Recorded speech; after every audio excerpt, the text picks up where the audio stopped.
Get a gator that will get you where you need to go. Something you can get in and go with plenty of space. Be ready to tackle any terrain, large or small. When you choose Reynolds, you choose reliability. A guaranteed great customer experience and relationship from the moment you walk in. Come in and see for yourself or visit reynoldsfarmequipment.com. During Army basic training, I found out I had 7 herniated discs. Prescription pain medication led me to a heroin addiction. I entered Wheeler's program and learned life on God's terms. After meeting Greg, I was so impressed, I hired him. When you change that one life, it makes it all worthwhile. Now, I have a family, house, and a job that I love. At Wheeler, you can have something everlasting.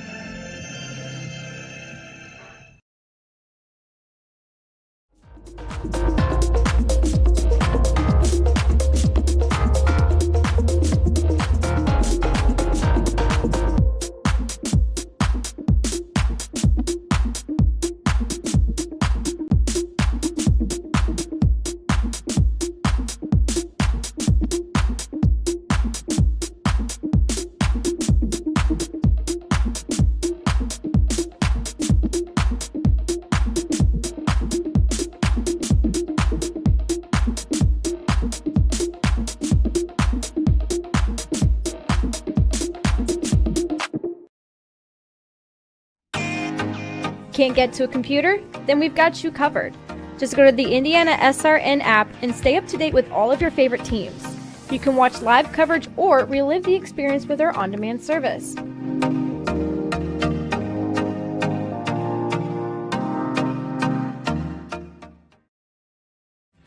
Thinking about what to do after high school? Consider a career with Boilermakers Local 374. As a Boilermaker apprentice, you'll earn while you learn. We offer excellent wages and benefits, and as part of our no-cost hands-on apprenticeship program, you'll learn from the best in state-of-the-art training centers and on the job. Become a union Boilermaker and get on your way to a great career. Find out more, visit www.local374.org or call 219-845-1000. Game time to pure spirits, to pure sport. Welcome back to high school sports. Fans, I'm IHSAA Commissioner Paul Knighty, and I just want to say, welcome back. This is game time. This is Indiana high school sports. This is your IHSAA. At first, me and my mom were struggling. I was trying to pay the bills and trying to take care of my mom at the same time. When I first heard that I can get paid for taking care of my mom, I was kind of skeptical because I had been doing it for so many years without pay. That's when I reached out to Passion to Care. I read all the reviews and I saw that they were #1 in the field. Passion to Care has really, really changed my life. Right now, I take care of my mom 24/7 thanks to Passion to Care. You want a piece of equipment you can trust, one that's easy to use. No matter the size of the job, you want to create a feeling worthwhile, something you can use for every job. For over 60 years, Reynolds has been a community staple, ensuring our customers powerful implements and top quality care and service. You need something that's in it for the long haul. Visit Reynolds Farm Equipment, your hometown John Deere dealer, today at reynoldsfarmequipment.com. Can't make it to the game? We've got your back. Just go to www.IndianaSRN.org and tune in to all of the live action or go to our on-demand service and relive your favorite moments.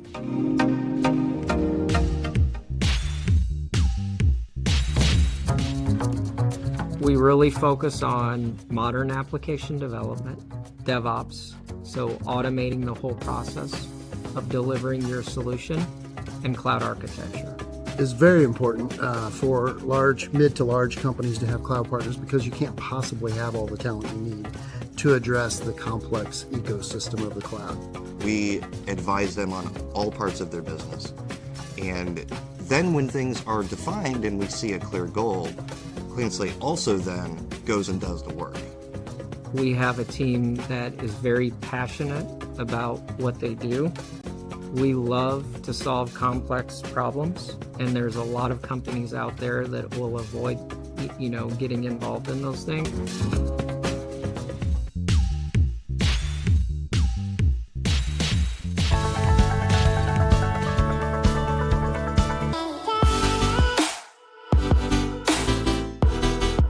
Aspen Creek Grill, we are a from-scratch concept with comfort fresh food. You can expect a world-class experience on a great budget. We've got incredible specials, great service. Today's dish that we're going to highlight is going to be our Aspen Blue Sirloin. It is, again, our premium Black Angus certified beef, and we top that with the blue cheese crust. Again, everything that we do here is made from scratch, and it's no different from our steaks. We hand cut all our steaks in-house. So our team back there, it's just an incredible team. Everything that they do, they take so much pride in. They put a little bit of themselves into everything that they do over here, especially since it is a made from scratch concept. We want everybody to come, visit us, enjoy some great food with some great service. Bring your friends, bring your family, come have some great food, have a great time with us with some of the best comfort scratch food.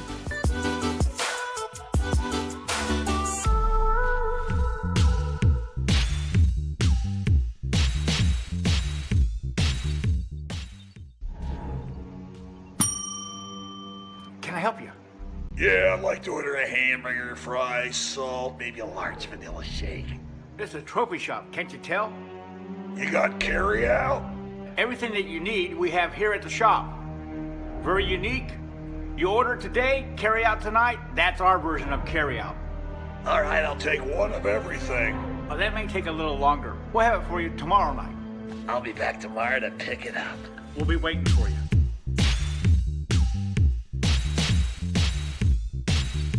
Hello and welcome to Game Day. My name is Keith Myers. I'm the Vice President of IndianaSRN. We're glad that you joined us today. If you'd like to see more content just like tonight, just hit the donate button. Every dollar that you donate will go right back into more games right here on IndianaSRN, which means more games for you. It's IndianaSRN, where you always have a front row seat.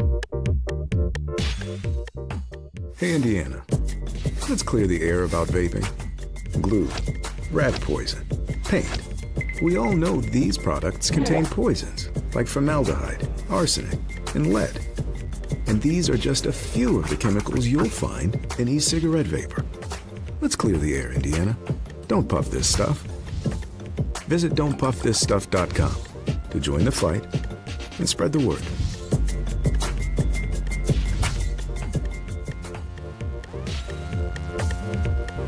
We encourage you to follow us on Twitter at IndianaSRN. Find upcoming games, video highlights, and much more. Follow us now at IndianaSRN.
Good evening, everyone, and welcome to Mount Vernon High School as we get set for week 3 of the high school football season. It's a battle of two teams in Hancock County. The Cougars of Greenfield Central coming in at 2-0. The Marauders of Mount Vernon, they're entering tonight's contest at 0-2. Troy Naragowski, Tony Donahue with you on a beautiful night tonight. It feels more like, well, football weather than it did last week, and I'm sure you were out there someplace in that 90-degree weather, knowing that you like that kind of hot and humid day. But nonetheless, here we go, week 3, and it's kind of a week, Tony, that you want to get things right here pretty soon, because before you know it, we're thinking about halfway through the high school football season. We're 1/3 of the way after this game of this season, and you look at both of these teams, 2-0 and 0-2.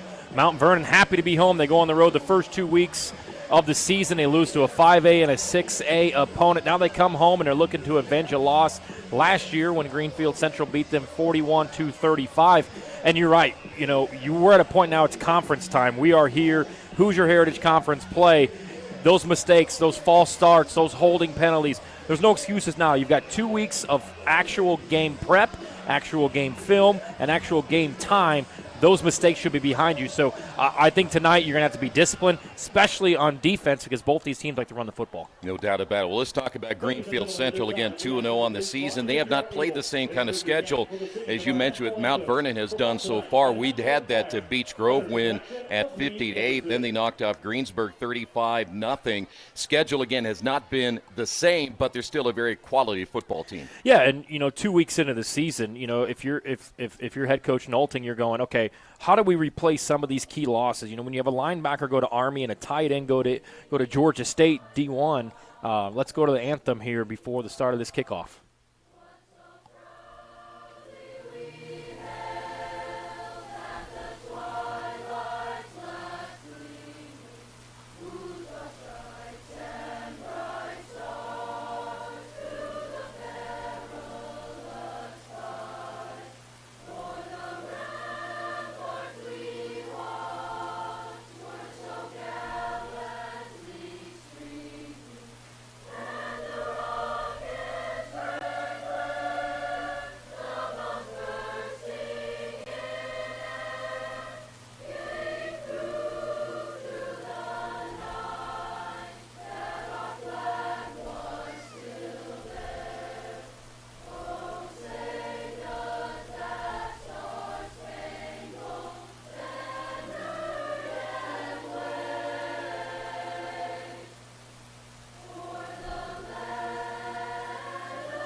Mount Vernon Choir here at Mount Vernon High School. As you mentioned a little bit ago, Tony, their home opener tonight. Let's go back to Greenfield Central. And Dallas Freeman hasn't had to throw the football a whole lot so far this year.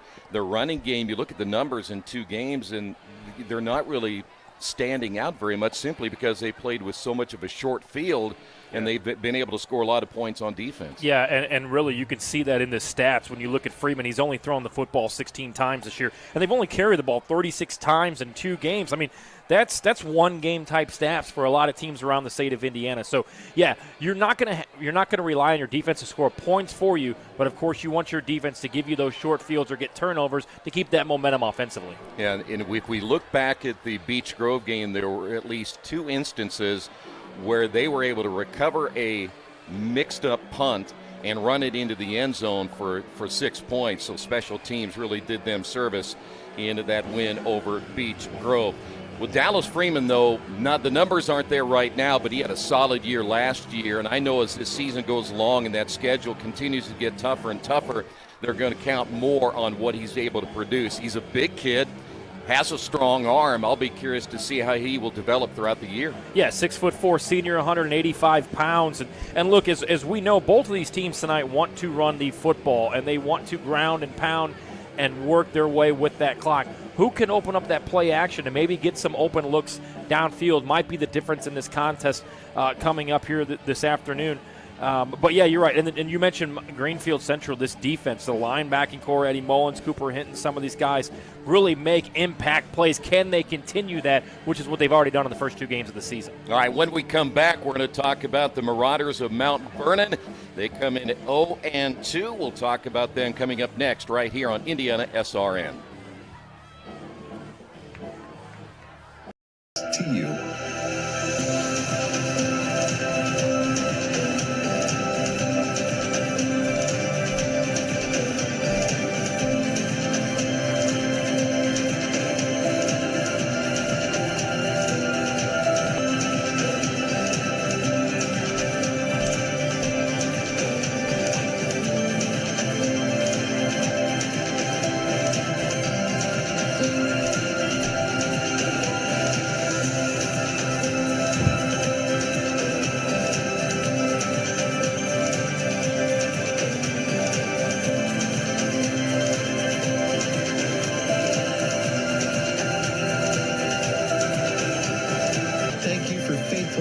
sharing with us.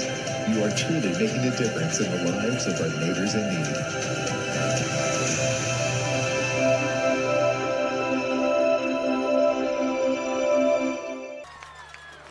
Mount Vernon, you see the Marauders ready to come out onto the field here tonight, as you see, to defend the Shield. And you speak of Mount Vernon, I know they're 0-2, but you talked about it earlier, Tony. They played two really good football teams, losing that second game by 1 and on the road at Noblesville as well. What do you see so far in the Marauders in 2 games? Yeah, I commend Coach Liddy for the schedule outside of the conference, going up and playing a 5 and a 6A opponent, which really gets you ready for the state tournament. We're going to be playing high-quality opponents week in and week out in that tournament. But you look at Mount Vernon, and you got Mason Meyer. This is a kid we didn't know was going to be the starting quarterback for this team before they came into the season. He's a sophomore quarterback. He's been relatively efficient, 12 of 35, 157 yards, 13 per pass completion, which, I mean, that's a first down every time. So you want to allow Mason Meyer to get into his rhythm, have a couple safety blanket type throws early to really get the feet underneath him. But what Noblesville and what Franklin community threw at him over the last 2 weeks, he'll be ready for tonight's Greenfield Central defense. Luke Ertl was set to be the starting quarterback, but again, he decided not to play because of the injury situation he had last year.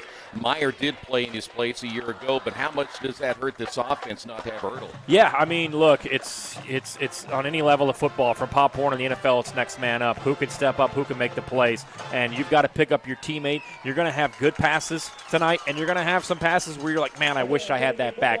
But it's just like a starting pitcher. You're only as good or as bad as your last throw. You got to throw that mindset away and just be ready for that next play, because just like a field goal kicker, right? If you just missed a field goal, doesn't mean we're not going to need you at the end of the game to hit a game winner. So we should see. I think we're in for a good one here. Both teams have a really good offense, especially when it comes to running the footballs. We want to thank some of our title sponsors here tonight. Reynolds Farm Equipment, their leading equipment dealer since 1955.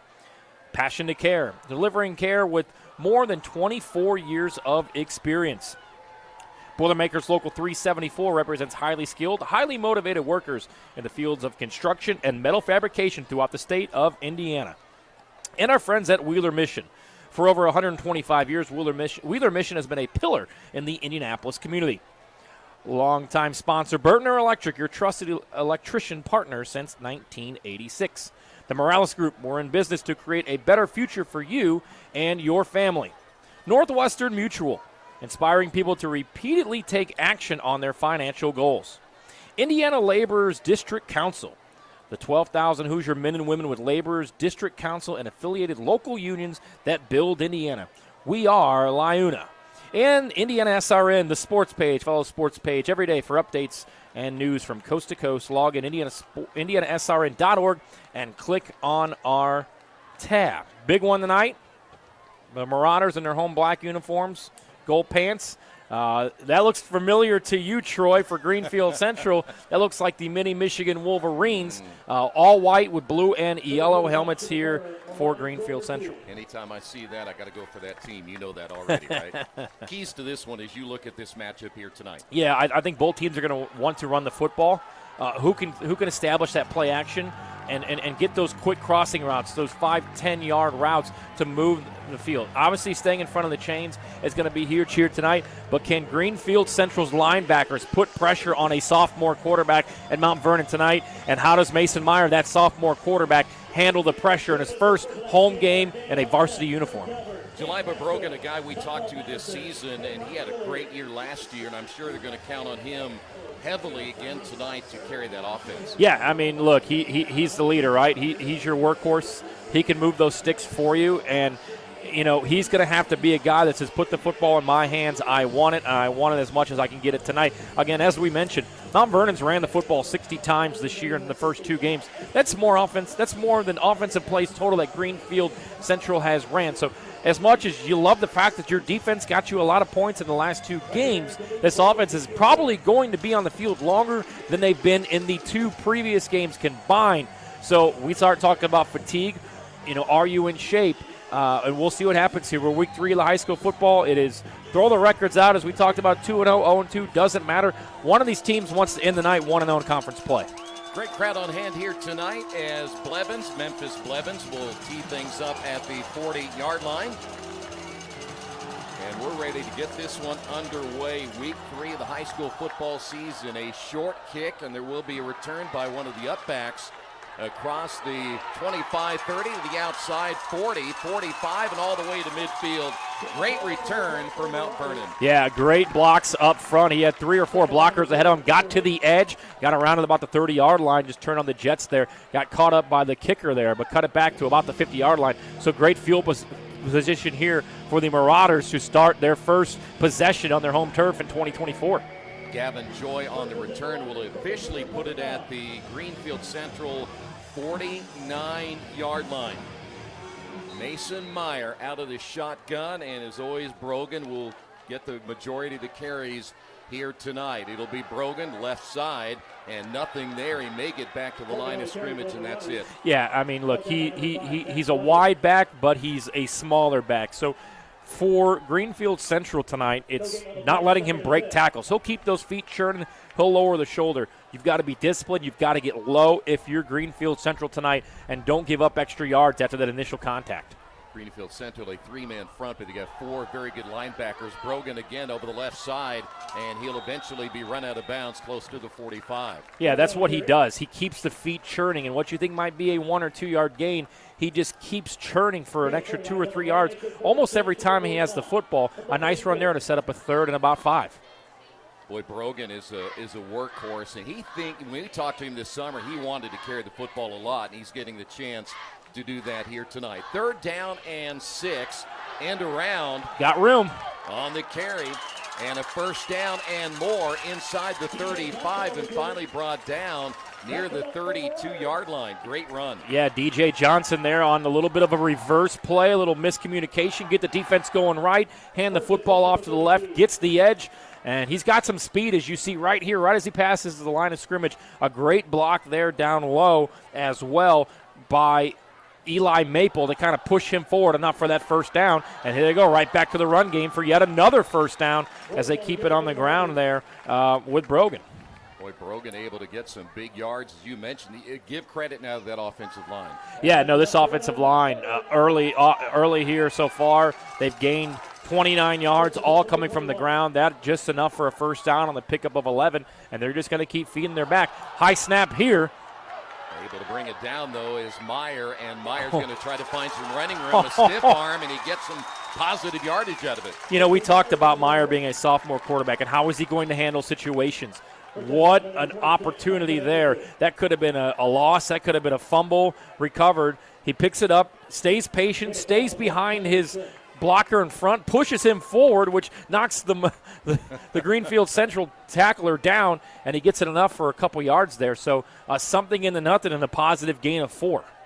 He's going to end up with 3 yards on that carry, and we're now at 2nd down and 6. Another high snap. Here comes the pressure again, and guess what? Meyer says, I'll go this way, but he will not get yardage. Yeah, that's back-to-back times now where you're out of shotgun and the ball about goes over your quarterback's head.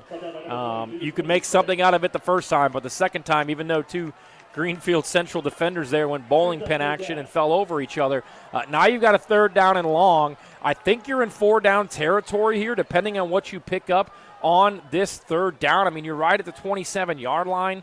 It's about a 45-yard field goal. That's pretty tough. Let's see what they get here on 3rd and long to maybe set themselves up for a 4th down. Here at the 27-yard line, once again, high snap. Meyer's going to throw, and a low throw, and it's going to be caught. First completion of the ball game. Not much there that time for DJ Johnson. Yeah, well, decision time here. I think maybe a pickup of 1, and they're going to go quickly here. We'll see if they just know they're going to line up to kick the field goal. So ball is right now at the 26-yard line. That makes it a 43-yard field goal. And you definitely want to get points on this possession. You know, you started at the 50-yard line after that great kick return. Let's see if they can punch it in for 3. Rylan Bernard. But flags will fly before the kick, and it looks like he may have gotten it, but we'll wait and see about the penalty. Yeah, it looked good. Venard had plenty of distance on that one, the 6'1 senior kicker, but we'll see what the penalty marker is. Came in the backfield. Well, it looked like he had the distance. Now you add 5 yards to that. And do you try it again? I mean, a 47-yarder looks like they're going to. The good thing is with that 42-yarder, you got a good look of how to kick it, where to kick it at. We'll see if an extra 5 yards adds to it. So, again, a 47-yard attempt. Short. And, yep, it's going to be a line They're drive. gonna return and it. Will be a return. See if Greenfield Central could get something big-time positive out of this, and they will to the far sideline and ridden out of bounds. That'll be Carson Anderson, and that's where the Cougars will take over 1st and 10. So despite getting the football right back to pretty much where you had it, with the miss, that's a learning experience there for the Cougars. They're going, hey, if this kid's short and we've got a guy standing at the 10, let's see what happens. I mean, you're a Michigan fan. You know how that goes. But a great learning experience there. Those are the type of things that it's hard to replicate in practice that only come in a game situation. You know what's going to happen if you try to practice this on a Tuesday or a Wednesday. But here, a great opportunity. So a great coaching job there by Coach Nalting to say, hey, let's put somebody back there and return this bad boy if it's short. Happened to be short. So great job there by Greenfield Central forcing the missed field goal. Let's see what they can do on their first offensive possession. Well, Tony, you're going to add 15 yards to this because of the personal foul penalty. That happened apparently on the return out of bounds, so we're going to put it all the way to the 45-yard line. So, both teams on their opening possession here this evening, starting with pretty good position on the field. It was from the 50-yard line after the return for Mount Vernon. Now Greenfield Central with the football at the 45-yard line. And again, this is a team that is going to try to wear this defensive back down from Mount Vernon by running the football. Beneventi will get the start at running back. He's not very big. Flags are down. He's going to lose a yard or so on that one. Great penetration up front. Yeah, might have been an encroachment. We'll see what they call here. Motion. I think they had two guys illegal in motion shit, at the same time. Illegal motion. But they're going to decline it. Yeah, I like that, right? You kind of, if I'm Mount Vernon, just like we saw there, I'm bringing everybody into the box.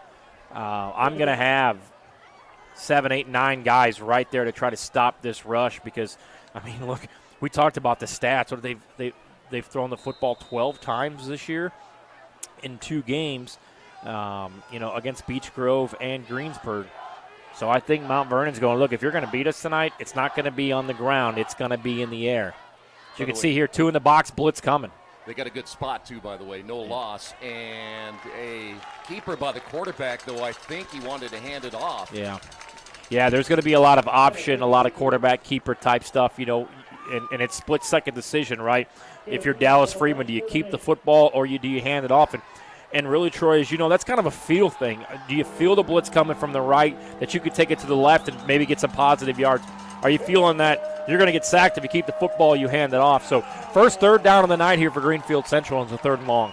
James Leary, one of 2 receivers to the near side. Freeman to throw. The blitz coming from the outside. Completed the pass here on the near side to Cooper Hinton, but he has nowhere to go as he got stopped by Nate Hauser. Yeah, Hauser is pumped up after that play, and Cooper Hinton's going, oh, wait a minute, come on now. So it's 4th down at the 50, and it looks like they will elect to punt it. Cooper Hinton, who just made that catch for a pickup of 5, will be your punter here.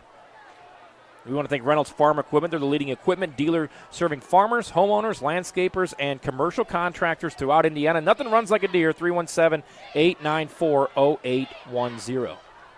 Bounce will take a Greenfield Central bounce inside the 5, and look at it just blow on rolling. It. Yep.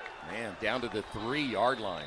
Couldn't have drawn it up any better if you're a punter. That's when you celebrate, getting it right down to the 3-yard line. You'll take those rolls. So second possession coming up here for Mount Vernon with their backs against the wall in their own end zone.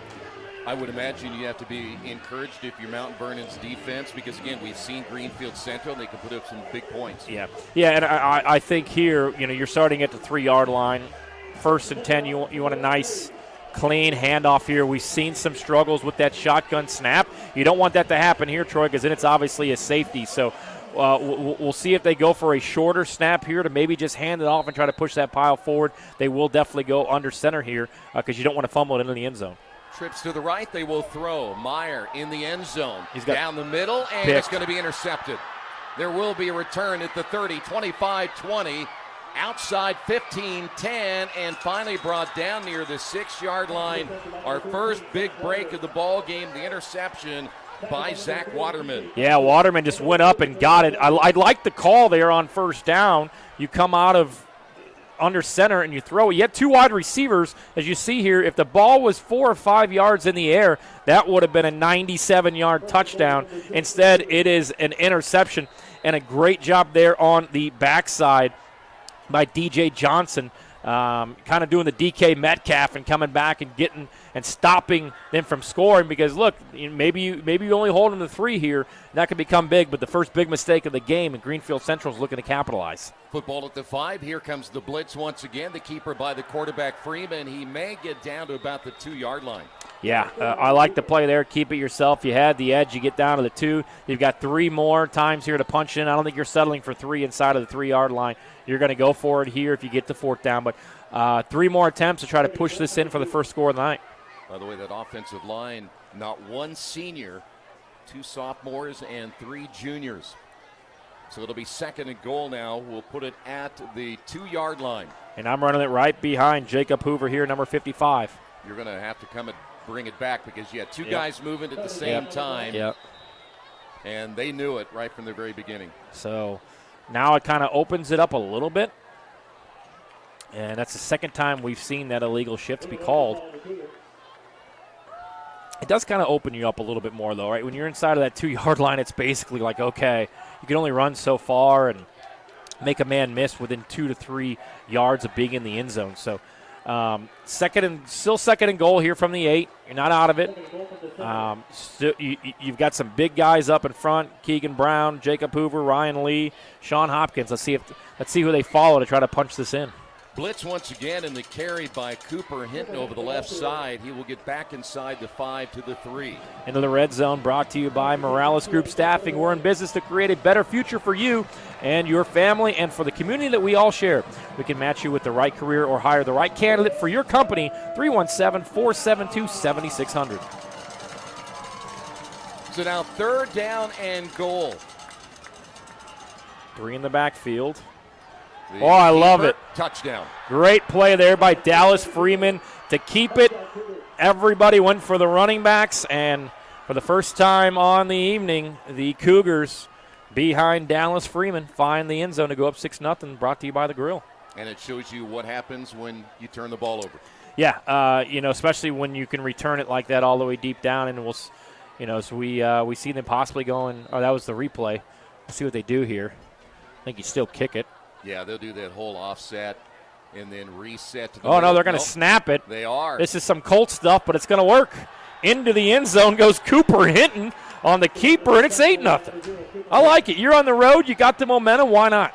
We saw them do that the entire game, Beech Grove, and not one time did they end up going for 2 like that. On the Grill scoreboard, it is Greenfield Central on top, 8-0. Back once again here in Mount Vernon, where we saw the interception. We saw Greenfield Central take advantage again of another team's mistakes. We've seen that a lot this year for the Cougars. And now the basically onside kick, and will be recovered at the 30, and that's where Mount Vernon will take over 1st and 10. From a mental psyche, when you see 8-0, you just automatically feel like when you're down 8 that you're going to start chasing points. Yeah. That's in your brain. Like, okay, do I make it 8-7? Because what's the difference between 8-7 and 8-6? Nothing. So Mount Vernon were to score, I think you go for 2 and just try to go with it. There's no difference between 1 and 2. A field goal is going to beat you or win it anyway. But let's see how they respond. First possession of the game, missed a field goal after they made a field goal, taken off the scoreboard, penalty, reattempt, misses, and then an interception. We'll see what they can do starting from the 30. Trips left, and they will run it. Here's Brogan. Brogan puts his head down, gets close to the 35. Yeah, you don't want to fully abandon your passing attack here. If you're Mount Vernon after that interception, that was more of an anomaly. Like, okay, I got to get rid of this football or I'm going to get safetied. But I think if you continue to run, I think if you're Mount Vernon, you obviously want to end this in a score. But I think the perfect possession would be to pretty much take this down at the end of the first quarter and keep your offense out on that field. 2nd down and about 5, and the carry Brogan again. He'll get close to the 39-yard line. Yeah, and, we talk about momentum shifting and the flipping of field position. Those two plays of the first quarter, the punt that went down on the 3-yard line to force them to have to make that pass on first down, and then the interception taking it right back to the 4-yard line and being able to punch in for a touchdown, I think was huge there for Greenfield Central. Yeah. Mount Vernon working very quickly now at 3rd down in a yard. Brogan again right up the middle, and he'll get driven back, but I think he might have gotten to the 41-yard line. Yeah, it looks like forward progress is going to move the chains. So, yeah, you didn't want to be in a 4th and real short from your own 40 there midway through the first quarter, already down 8-0. So a great job there to keep moving the feet, to move the chains there on the run, and we'll see what they can do here on first down. Greenfield trying to get bigger up front. They bring in James Owens at 285 pounds. The pitch to Brogan, this time over the right side, and Brogan fights ahead to near the 44. Yeah, Brogan's going to get you positive yards on almost every touch that he has, even if it's just 1 or 2 yards. Even if he gets caught in the backfield, he's really good. He's small to the ground, keeps those legs churning, which allows for yards after the contact here. And they're gonna ride the running back most of this drive. You don't want to take the football out of the air, but until you get into a situation where you have to throw it, I'm running the football. So it'll be 2nd down and about 7. They will throw this time to the outside. Unfortunately, the receiver, Riker Bear, went down on one knee. Don't run it until you have to, or don't throw it until you have to. And they just lost, 2 yards there? Yeah, I'm going to put it at the 43-yard line. So it's going to be a 3rd and 8 here. Now you have to put it in the air, don't you? I don't know if it's 4-down territory. Well, we're going to find out right here.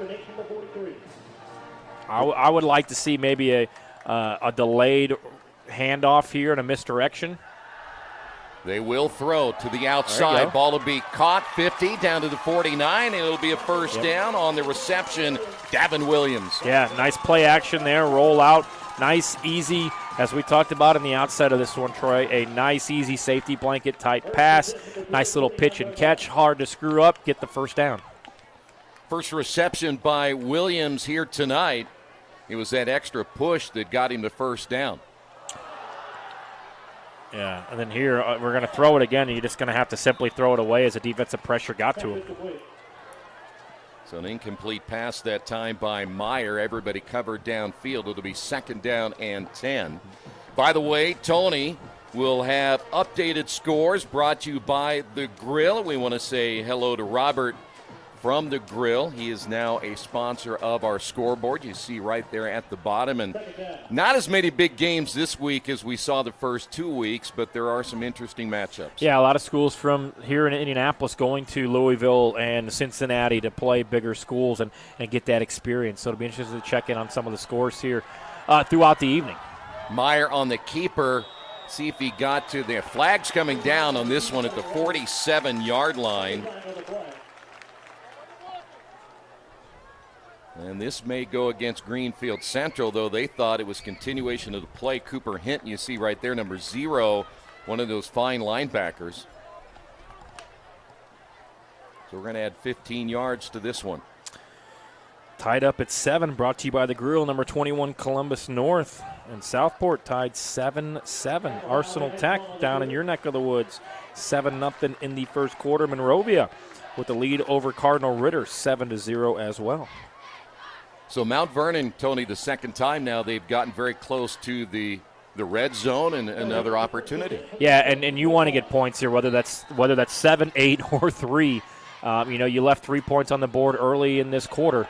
Let's see if they can punch it in for a score here. Around the right side on the carry inside the 30, driven out of bounds at the 27-yard line, DJ Johnson. Yeah, and that's what we talked about with Johnson. I mean, him and Brogan in the backfield just keep churning those legs, keep moving those legs forward for positive yards. Cecina with a 7-0 lead on our sister station here on IndianaSRN. They lead Covenant Christian early by a touchdown. Brought to you by The Grill. 2nd down and 5. Brogan gets the carry up the middle. He's going to get positive yardage down to about the 16. Yeah, Brogan's got that confidence now, right? He knows where to go. He's following that big offensive line in front of him, making plenty of holes for him to get through. and I think he's close to 50 yards in this first quarter from the ground. So now we have seen this movie before where Mount Vernon got deep. See if they can do it this time. Quarterback keeper he's trying to direct traffic inside the 10, still on his feet to the 5-yard line. How about Mason Meyer there? Keeps it, yells out to his blockers who he wants to block, gets positive yards, and gets it down inside of the 6-yard line. I think they're going to mark it right at the 5, so we'll have a 1st and goal here for the first time for Mount Vernon. That is now the 4th carry tonight already for the quarterback Meyer. So it'll be 1st and goal from the 5-yard line. But look at this formation. Heavy set on the left. See if Brogan gets the call. Nope, it's going to be the quarterback keeper, and he's going to try to go over that left side down to about the 1-yard line. Yeah, I like it. Positive yards there. Get in front of your up back. Let him make some space for you. Set yourself up for a 2nd and 1, and I'm lining up Mason Meyer under center, and I'm just moving it forward. I'm moving the file forward. Let those big guys earn their keep here and get you into the end zone for the first score. Quickly under center, Meyer, Brogan right behind him. Brogan will give him the extra push, and I believe he got in for the touchdown. Whoa, maybe not. This official said he's short. Just short. Thought he might have had a great play call there to just line up, get it pushed before, and go from there. So no gain, and you see the football from our vantage point. That is right at the goal line.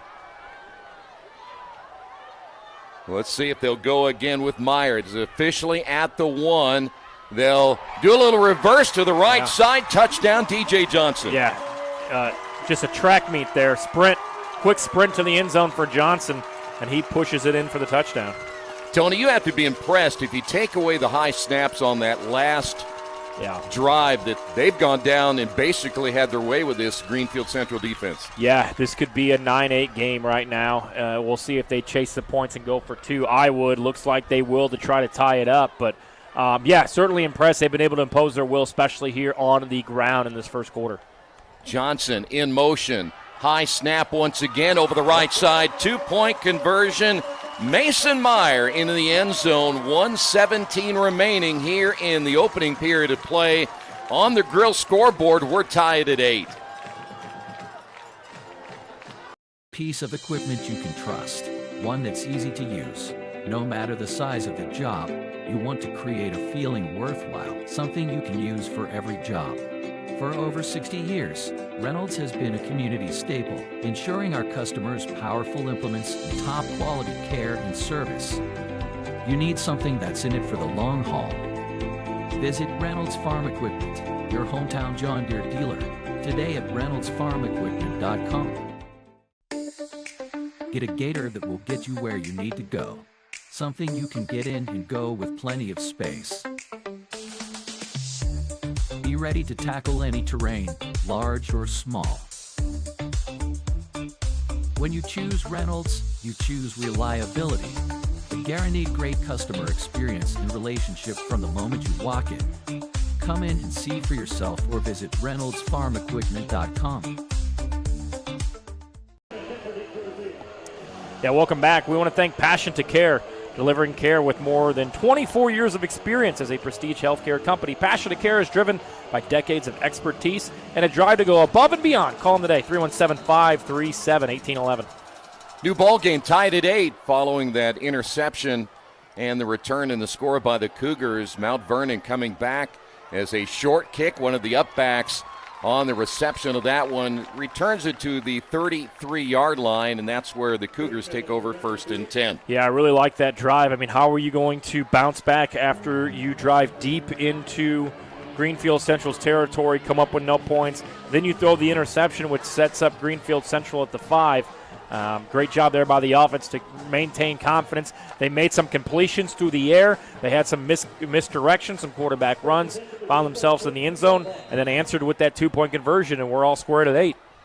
Trenton Smith in the ball game now for Greenfield Central. He wears number 30. He will be actually in the slot to the near side, the tight slot with a man in motion. The pitch to the motion, man over the right side. And still on his feet, out to the 37-yard line. Yeah, churn those feet, keep those feet going, and Foley pushes forward for a positive pickup.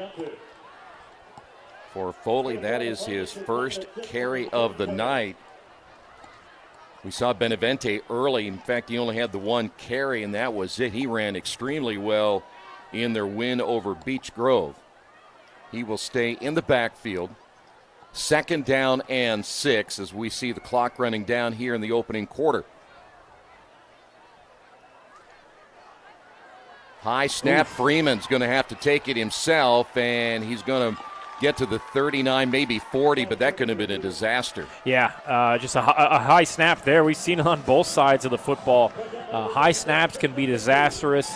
Set yourself up for a 3rd and 3. I think if I'm Greenfield Central here, I let the clock expire, kind of give myself a timeout in between going forward here on 3rd down, draw yourself up a play on the sidelines, and see what you can do to keep this drive going.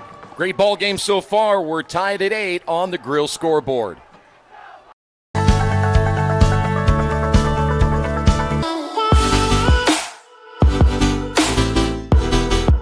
Aspen Creek Grill, we are a from-scratch concept with comfort fresh food. You can expect a world-class experience on a great budget. We've got incredible specials, great service. Today's dish that we're going to highlight is going to be our Aspen Blue Sirloin. It is, again, our premium Black Angus certified beef, and we top that with a blue cheese crust. Again, everything that we do here is made from scratch, and it's no different from our steaks. We hand cut all our steaks in-house. So our team back there, it's just an incredible team. Everything that they do, they take so much pride in. They put a little bit of themselves into everything that they do over here, especially since it is a made from scratch concept. We want everybody to come, visit us, enjoy some great food with some great service. Bring your friends, bring your family. Come have some great food, have a great time with us with some of the best comfort scratch food.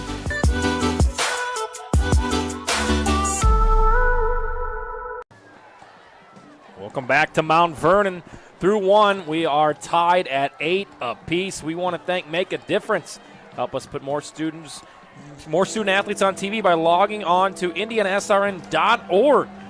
Directing your donations to a specific school or hit the donate button. More games, more opportunities for these kids. IndianaSRN, where you always have a front row seat. Come and make a difference with us, Troy. Tony's hoping you'll make a donation to his cause, too, if you want to. Can we get the grill? Sure. I'll take a nice burger. There you go. 3rd and 3. Benavente on the carry, and he got stuffed after 1. Yeah, had an opportunity there, but Fox was there, wrapped them up, tackled them. They'll have a 4th and 3, and I think he got a punted here. So that momentum swing is now swung back towards Mount Vernon. Some of the crowds got him back into it. This crowd sounds great here from Mount Vernon, and we'll see what they can do here on their first possession of the 2nd quarter. Well, for Greenfield Central, again, we talk so much about their defense, but the way that Mount Vernon has kind of sliced them up in the first 2 possessions. Oh, boy. Yep, this could be tough, and he barely got rid of it. Yeah. It's going to be a bad kick on this one. Yeah. Tell you what, Tony, you think about this one. We saw 2 bad snaps by the Mount Vernon center. We see a bad snap there. A lot of times we don't talk much about special teams, but it can be big. Timing, right? It's life is all about timing, and these snaps are about timing. We talked about this, Troy, at the very beginning of this game. We are 2 weeks into this. These timing issues, these snaps over the head, these low snaps on punts. This is what you work on. These should be second nature. The last thing that you should be worrying about as a head coach is a snap over the head of the quarterback or a low snap from your long snapper on a punt. These are things that should already be ironed out. We are 2 weeks and a quarter into this. And look, there's going to be more mistakes in this game. You've got to eliminate those. And if you don't, you're going to lose this football game tonight. And it's going to carry over to next week, too. 3rd possession now for Mount Vernon. We'll put the football at the 44-yard line. Riker Bear at the bottom of your screen. Brogan the lone setback, and Meyer to throw. He's going to air this one out. Near side has a man, and just out of his reach, it was Riker Bear. For the 2nd time tonight on 1st down, they go a little play action. They try to go deep. Meyer stepped into that one. It looked like a good ball. It just fell just short of the intended receiver. Had him deep, and if he hits him in stride here, that's a touchdown, but just a bit short of the intended target. No harm, no foul. 2nd and 10 here on the football. Austin Kinser on covers that time for Greenfield Central. 2nd down and 10. See if Brogan gets the call here. Greenfield Central showing blitz. It'll be Brogan to the outside. Can he stiff arm the defender? He cannot, but he breaks the tackle. Here we go. Get Brogan. Oh, we're going to have a block in the back. Brogan still breaking tackles and finally brought down. Make it back to the line of scrimmage. A great run. Unfortunately, flags are down. Yeah, and this is what we talked about in the first quarter, Troy. This is the guy who's going to keep churning those legs for those extra yards. You got to get him on that initial hit, or he's going to make you pay. But we're going to have a legal block in the back here, so this is going to move them back even further. So, just flags, tough. You try to make something out of nothing there, and you get caught pushing in the back. It's going to cost you 15. Tony, but when you look at a play like that, you really can't fault the linemen if they were guilty of that, because Brogan, bottom line, made a great play just to get rid of that one tackler, and then you're coming back and, all chaos is going on. Yeah, you don't want to see your guy get hit or get blindsided. So sometimes when you see that blindside tackle coming, there's nothing you could do but give a push in the back or take out some legs. So unfortunate there. Pushes them all the way back to the 34-yard line. So it'll be 2nd down and 21. We have seen some early mistakes on both sides of the football. Meyer once again with Brogan in the backfield, and there's some jumping, and we've got another mistake. Yeah, another flag here. It's going to be a false start. This time charged to DJ Johnson. So, you know what? If I'm a coach, I'm giving it to DJ Johnson. Say, hey, you owe me 10. Go get it. Other scores brought to you by The Grill. Columbus North leading Southport 16-7. Monrovia still with that 7-0 lead. 7-0. Cecina with a lead in that contest.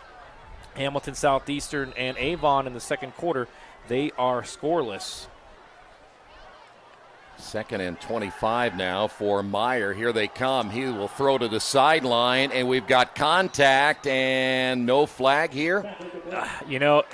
It's either a no call or it's an offensive pass interference, which you're probably not going to get that call too often. Try to get it all back there. Now you got yourself a 3rd and 25. By the way, that's the 3rd straight incomplete pass now for Mason Meyer. Well, you saw the Greenfield players getting up. They wanted it. There was a push in the back from the wide receiver from Mount Vernon. There's no doubt about that. And now a 3rd and 25. Let's see what you can do here. Really, at this point, I mean, maybe a delayed draw to pick up some extra yards to give your punter some more space. They will throw. Oh, boy. Sets up the screen pass to Brogan, and he went down immediately. Yeah, just too slow of a developing play there. Great job on the line. We talked about the linebackers from Greenfield Central in the outset here, just how good they are at reading different plays. They read that the entire way.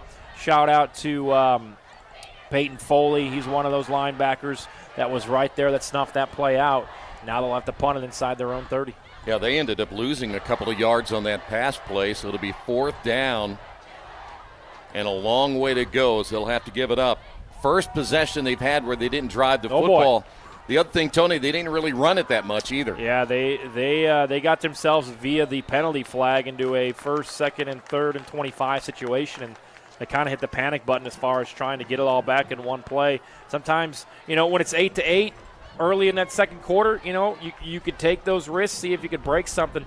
They got lucky that it wasn't an offensive pass interference, and back on the field comes Greenfield Central, starting at their own 30-yard line. We want to thank Piper Logistics for more than 2 decades. The seasoned professionals at Piper Logistics have constantly been the trusted allies for your inventory management, warehousing, fulfillment, and transportation needs.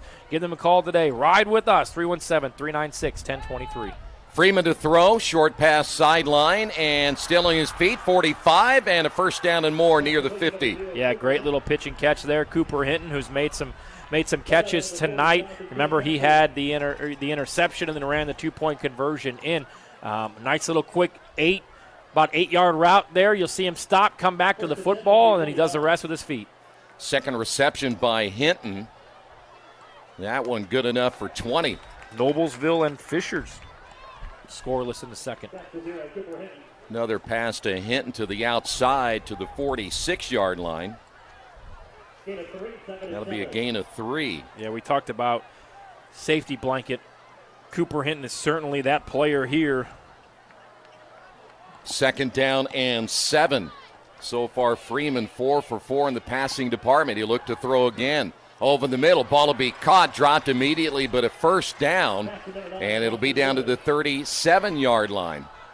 Yeah, nice pitch and catch there. Willard, his first catch of the season. And Hinton now has 3 catches tonight. That's more than he had in his first 2 games. See it again right there. Nice little hand catch there to haul it in. Not worried about the contact, takes the contact, holds on to the football, and a nice little drive here via the air going for the Cougars of Greenfield Central. 1st and 10, again football at the 37. Freeman will keep it himself, has running room over the right side, got a nice block 30, and then out of bounds at about the 25. Yeah, Benavente there with a nice block to get the first down, blocking ahead for his quarterback, Dallas Freeman. And, you know, when you see the quarterback take the snap out of shotgun, and the last 3 plays have been through the air, if you're Mount Vernon, you naturally take a step back for the pass. Nice job there by Freeman to keep it on the ground, pick up 12. Freeman 4 carries so far. He has 20 yards, and the throw over the middle. Ball caught, breaking tackles, 5. Stiff arm into the end zone for the touchdown, Peyton Foley. Foley, great catch there at his ankles. Kept moving, breaks some tackles. He's in for the touchdown reception, and that's big time. That's his first catch of the season, and that is the 5th touchdown pass through the air for Freeman. Taking another look at it. Broken tackle there, another one, and he is straight to the end zone. So great drive here, surprisingly through the air. Nice, easy completions, enough for a nice 70-yard drive there to find the end zone and go back up 14-8. What do you do here, Troy? You want to go for 2 or just kick the extra point? I go for 2. Yeah, we already kind of made your bet, right? I did. By the way, that we've got a timeout, giving these guys a chance now to get their breath and come out and see what they'll do right here. They already had the 1 successful 2-point conversion. You know, and even if you don't get it here, if you go for 2, you're right back at 14. So it is what it is. Same formation as we saw last time, right? Yeah, we'll see what they try to do here. I think you kick it. Just kick it. By the way, number 79. I think Hinton's your kicker here, 0, so let's keep an eye on him. The roll, and we'll see if he'll line up to kick it. Well, Trable's going to be. Yep. Yeah, oh, the big boy. Here we go. Big guy, big 79, 5'11", 250. I think he's bigger than 250. Yeah. My best friend was on the offensive line at 280, and that dude could bury a 50-yarder. Kick is up. It barely got across, but good enough. Put it on the highlight reel on IndianaSRN. Big man. We love big man touchdowns. We certainly love big man field goals. The Grill scoreboard, Greenfield Central 15, Mount Vernon 8. From warehousing to transportation and everything in between, Piper Logistics does it all. Centrally located, Piper Logistics has 2 warehouses in Indianapolis and a warehouse in Cincinnati, Ohio. Piper Logistics houses over 1 million square feet. Along with our transportation department, we can provide service to half the United States markets.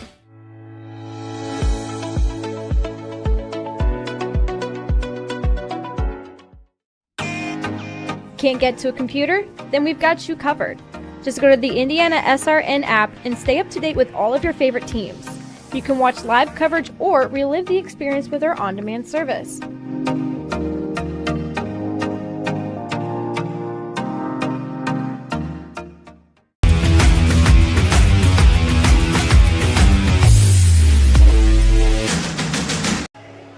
No thanks. Back here once again, 15-8, 8:28 remaining on the Grill scoreboard here from Mount Vernon High School. Nice way for Greenfield to come back throwing the football. Now let's see what Mount Vernon has in store. Do you think they'll go back to the ground game, which was really successful for them in their first 2 drives? Yeah, I think you got 8:28 on the clock in this first half. I think you want to keep that football on the ground. You want to give your defense, who just got carved up through the air, a bit of a breather on the sideline to adjust. So I certainly think you keep this ball on the ground as much as you can here. But, Greenfield Central's defense, those linebackers have been sniffing out the run and making Mount Vernon beat them through the air. So far, they haven't been able to do that. By the way, a little bit of wind blowing, so we'll have the ball off the tee and an onside kick. Oh, boy, they got it. Yep, they got it back. The Big Mo. Great job there by the Cougars. Recovered by Cody Smith, the senior. I don't see any flags down. I don't either. And here comes the offense. Let's see. Whoop. Oh, yeah. Oh, Hank Basket. I'm sorry, what? Yeah, I mean, when you're on the road, you got nothing to lose here. You're up 15-8. It's a dangerous call, but I like it. I like it. That tired defense comes right back out on the football field for Mount Vernon. I'm going play action. I'm taking a shot right here on first down. By the way, do you happen to see Cooper Hinton flying in there, and his legs and arms are going everywhere? Cooper Hinton, man, he's got it going on tonight. He's got an interception. He's got a couple catches. I'm not sure what we're doing here. What? They're acting like, well. Did it not go 10 yards? Mount Vernon's offense is on the field. Boy, it is at the 49. You're right. I'm going to believe it, that maybe they thought it didn't go 10. Love to see that again. Yeah, we might have to see a replay on that one. All right, so Mount Vernon football. Brogan trying to get to the outside. Flag is down, 50. We got a hold. We'll bring it back, and there's another penalty. We might have a hold and a face mask. Double whammy here. Which means offsetting, correct? I think it's both on Mount Vernon, if I'm not mistaken. Okay.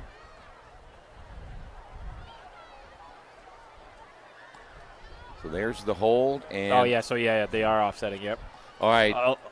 Legal block under. You know, and I've told you guys this before, when I become emperor, there is no such thing as offsetting penalties. So somebody's got to take precedence. So what happens there? I think whatever the offense does wrong, they should be penalized. Well, I think that if you're going to do that, which I'm cool with, make each penalty different. Make a horse collar tackle a 15-yarder. Make a hold a 10-yarder. Make a chop. So therefore, whatever, if it's minus 15 and plus 10 over here, you get a 5-yard loss. Okay. That type of thing. All right. So you have to stagger, how many yards the penalty actually is. Okay. By the way, you notice the spot of the football, they were about ready to give them 2 yards and finally moved them back. So it'll be first down and 10. So we're on the 40. There's the boot. I don't know. I think it went 10 yards.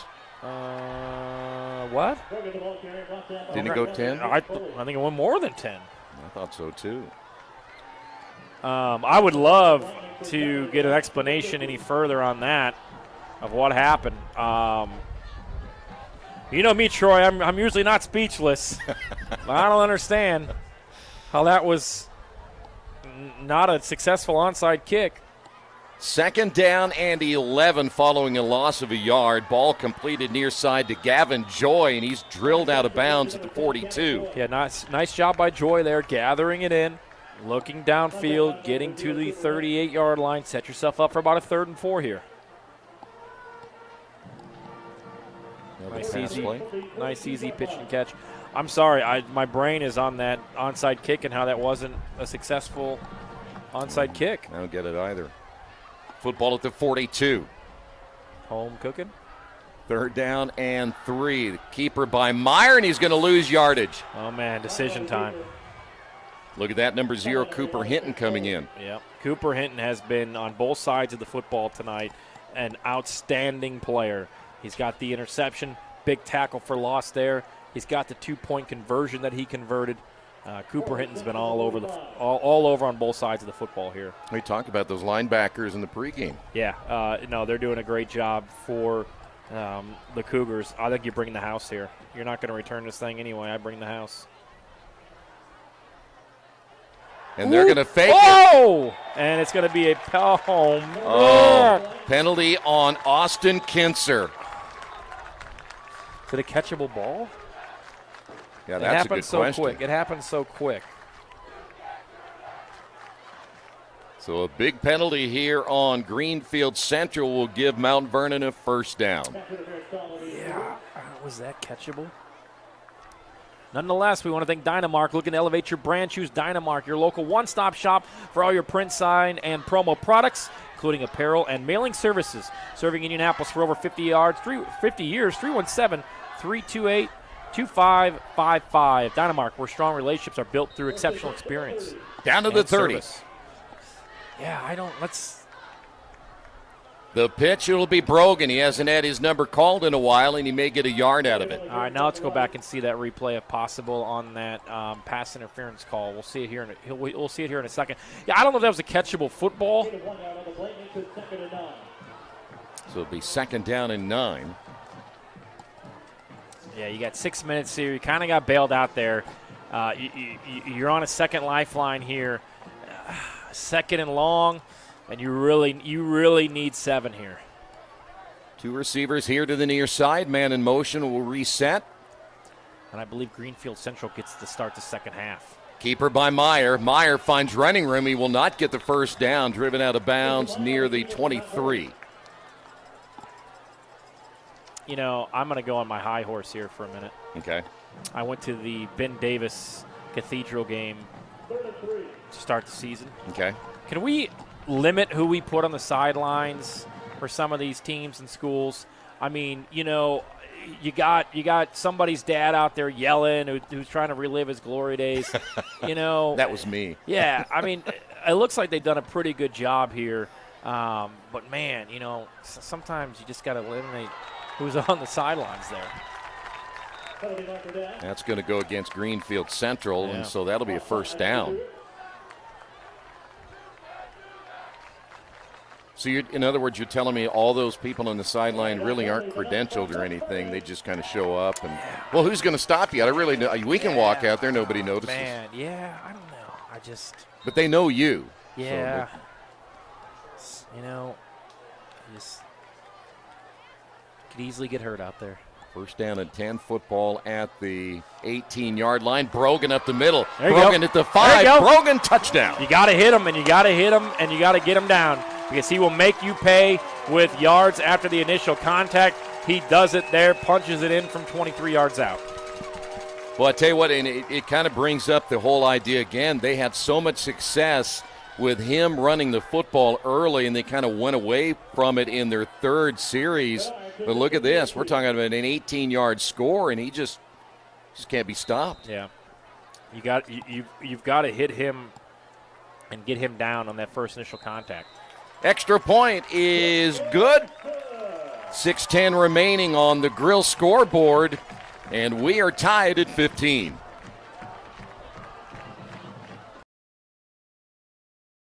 At Morales Group Staffing, we are all about building better futures.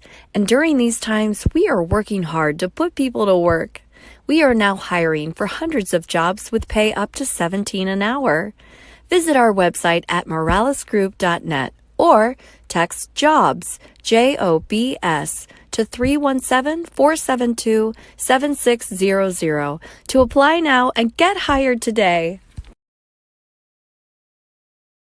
We encourage you to subscribe to our YouTube channel, IndianaSRN. Hit the bell to get notifications for upcoming games and more. Watch as many games as you want, as many times as you want.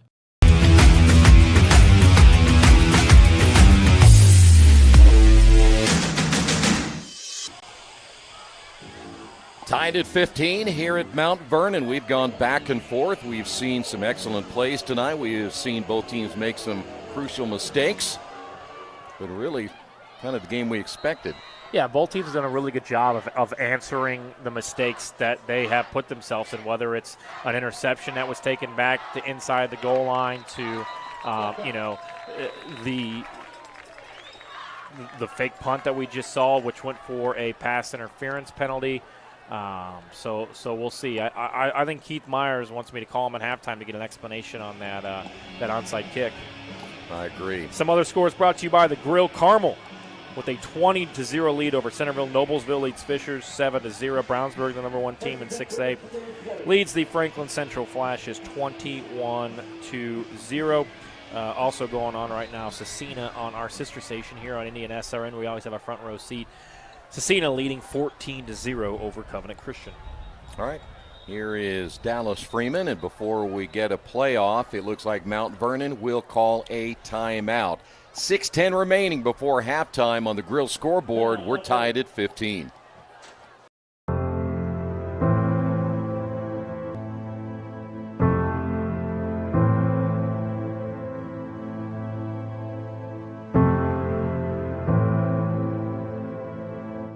Calling officials cheaters or corrupt, it's not a game. Insulting referees, it's not a game. Threatening officials, it's not a game. Berating young umpires, learning the ropes, it's not a game. Violent language in the stands, it's not a game. Verbal abuse from the sideline, it's not a game. Screaming at a referee in the parking lot, it's not a game.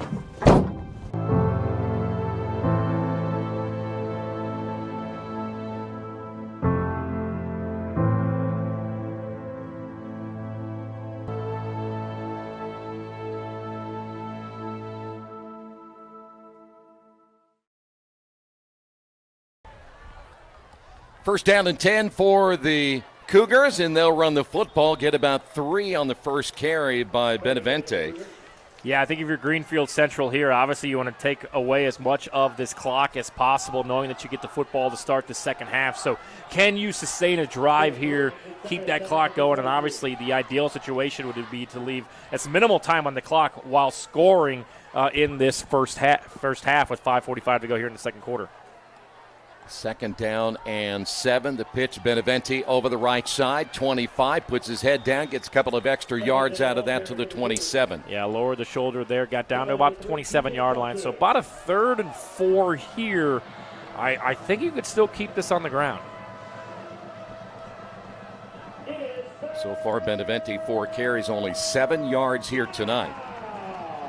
In football at the 27. I'm running this bad boy right behind Keegan Brown. Number 63 there on the left side. 63 and 67. 67 Robertson. Let's see if they take him to the left side on the handoff. 6'7", 300 is Robertson. Quarterback keeper. Yep, Freeman's going to keep it himself. Got the first down, tripped up at the last moment. Yeah, Freeman's done a good job tonight of knowing when to keep the football, knowing when to hand it off there. Quarterback keeper, a little bit of a delay, get around the edge, pick up a first down, keep the sticks rolling with under 5 minutes to go first half. That's the second carry tonight that you have seen Freeman get 10-plus yards, and you see it right there, great fake. Yep, sometimes just a little hesitation and the movement of the shoulders can get you a few extra yards. That time enough for the first down. Football at the 37. Freeman steps up in the pocket, and he's going to go down. First sack of Freeman here tonight.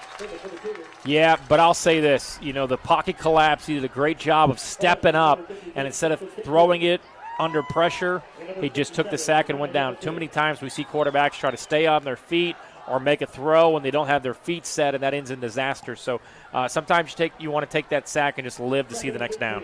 Preston Fox gets credit for the sack, number 53 there for Mount Vernon. So it'll be second down and 13. We'll put the football at the 34-yard line. Yeah, they're kind of taking their time here. Freeman brought down at about the 39. Yeah, 3rd and about, 9 here? 3rd and 10 maybe. You go under 4 minutes. You know, you're kind of in a situation here where you obviously want to convert this 3rd down, but you don't want to give the football back with 3+ minutes on the clock for Mount Vernon to be able to drive down and get points on the board. 3rd down, and we'll call it 3rd and 8. Football again just shy of the 40, so it'll be at the 39-yard line. See, that clock continues to tick away here in the second quarter. Freeman looking right, goes that way. Ball is complete, but he's going to be shy of the first down. We'll see where they mark him with forward progress. I think he ran a 7-yard route when they needed 8. And they're going to mark him a little bit shorter than that. So it's going to be a long 4 yards here on 4th down. I think you absolutely have to punt it. I thought that pass actually got him to I thought he got it just short of the sticks. I did too. For Leary, that is his first reception of the night. They're going to go for it. Now, you could bleed off about 20 seconds, see if they'll jump the snap count, and then line up to punt it, which is what they do, and they got him. Let's see what they call. I think they got him. That's exactly what you want to do. You want to bleed a little bit more clock, see if you can get them on the hard count, and get a cheap first down, which is exactly what they did. So great job there. Great call there by Coach Nolting. And Kippu jumps. Yep. So there you go.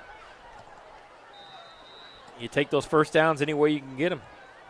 So put the football at the 49-yard line.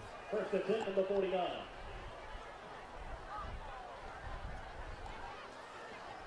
First down and 10. Yeah, let's keep this in mind here. If they do score, a 4th and 3, you are certainly going to punt that football deep, and that play right there could be the difference between it being tied at halftime or Greenfield Central taking a lead in the halftime.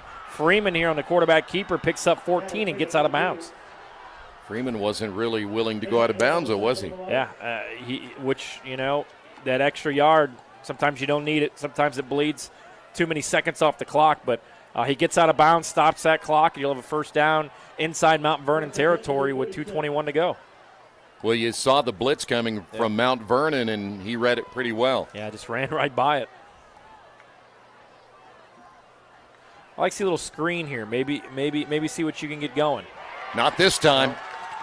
Slow developing play and a nice hit in the backfield there, and a big-time sack on first down and 10 for Mount Vernon. Back to the 42-yard line. Preston Fox there for Mount Vernon. Yeah, that's huge too. Yes, it goes. At this point, if you're Mount Vernon, you're just playing to keep points off of the board. You don't want to allow Greenfield Central to go into the locker room with momentum, with the score, and getting the football to start the second half. So I think you keep bringing the blitz pressure here. Freeman's been sacked twice, has time.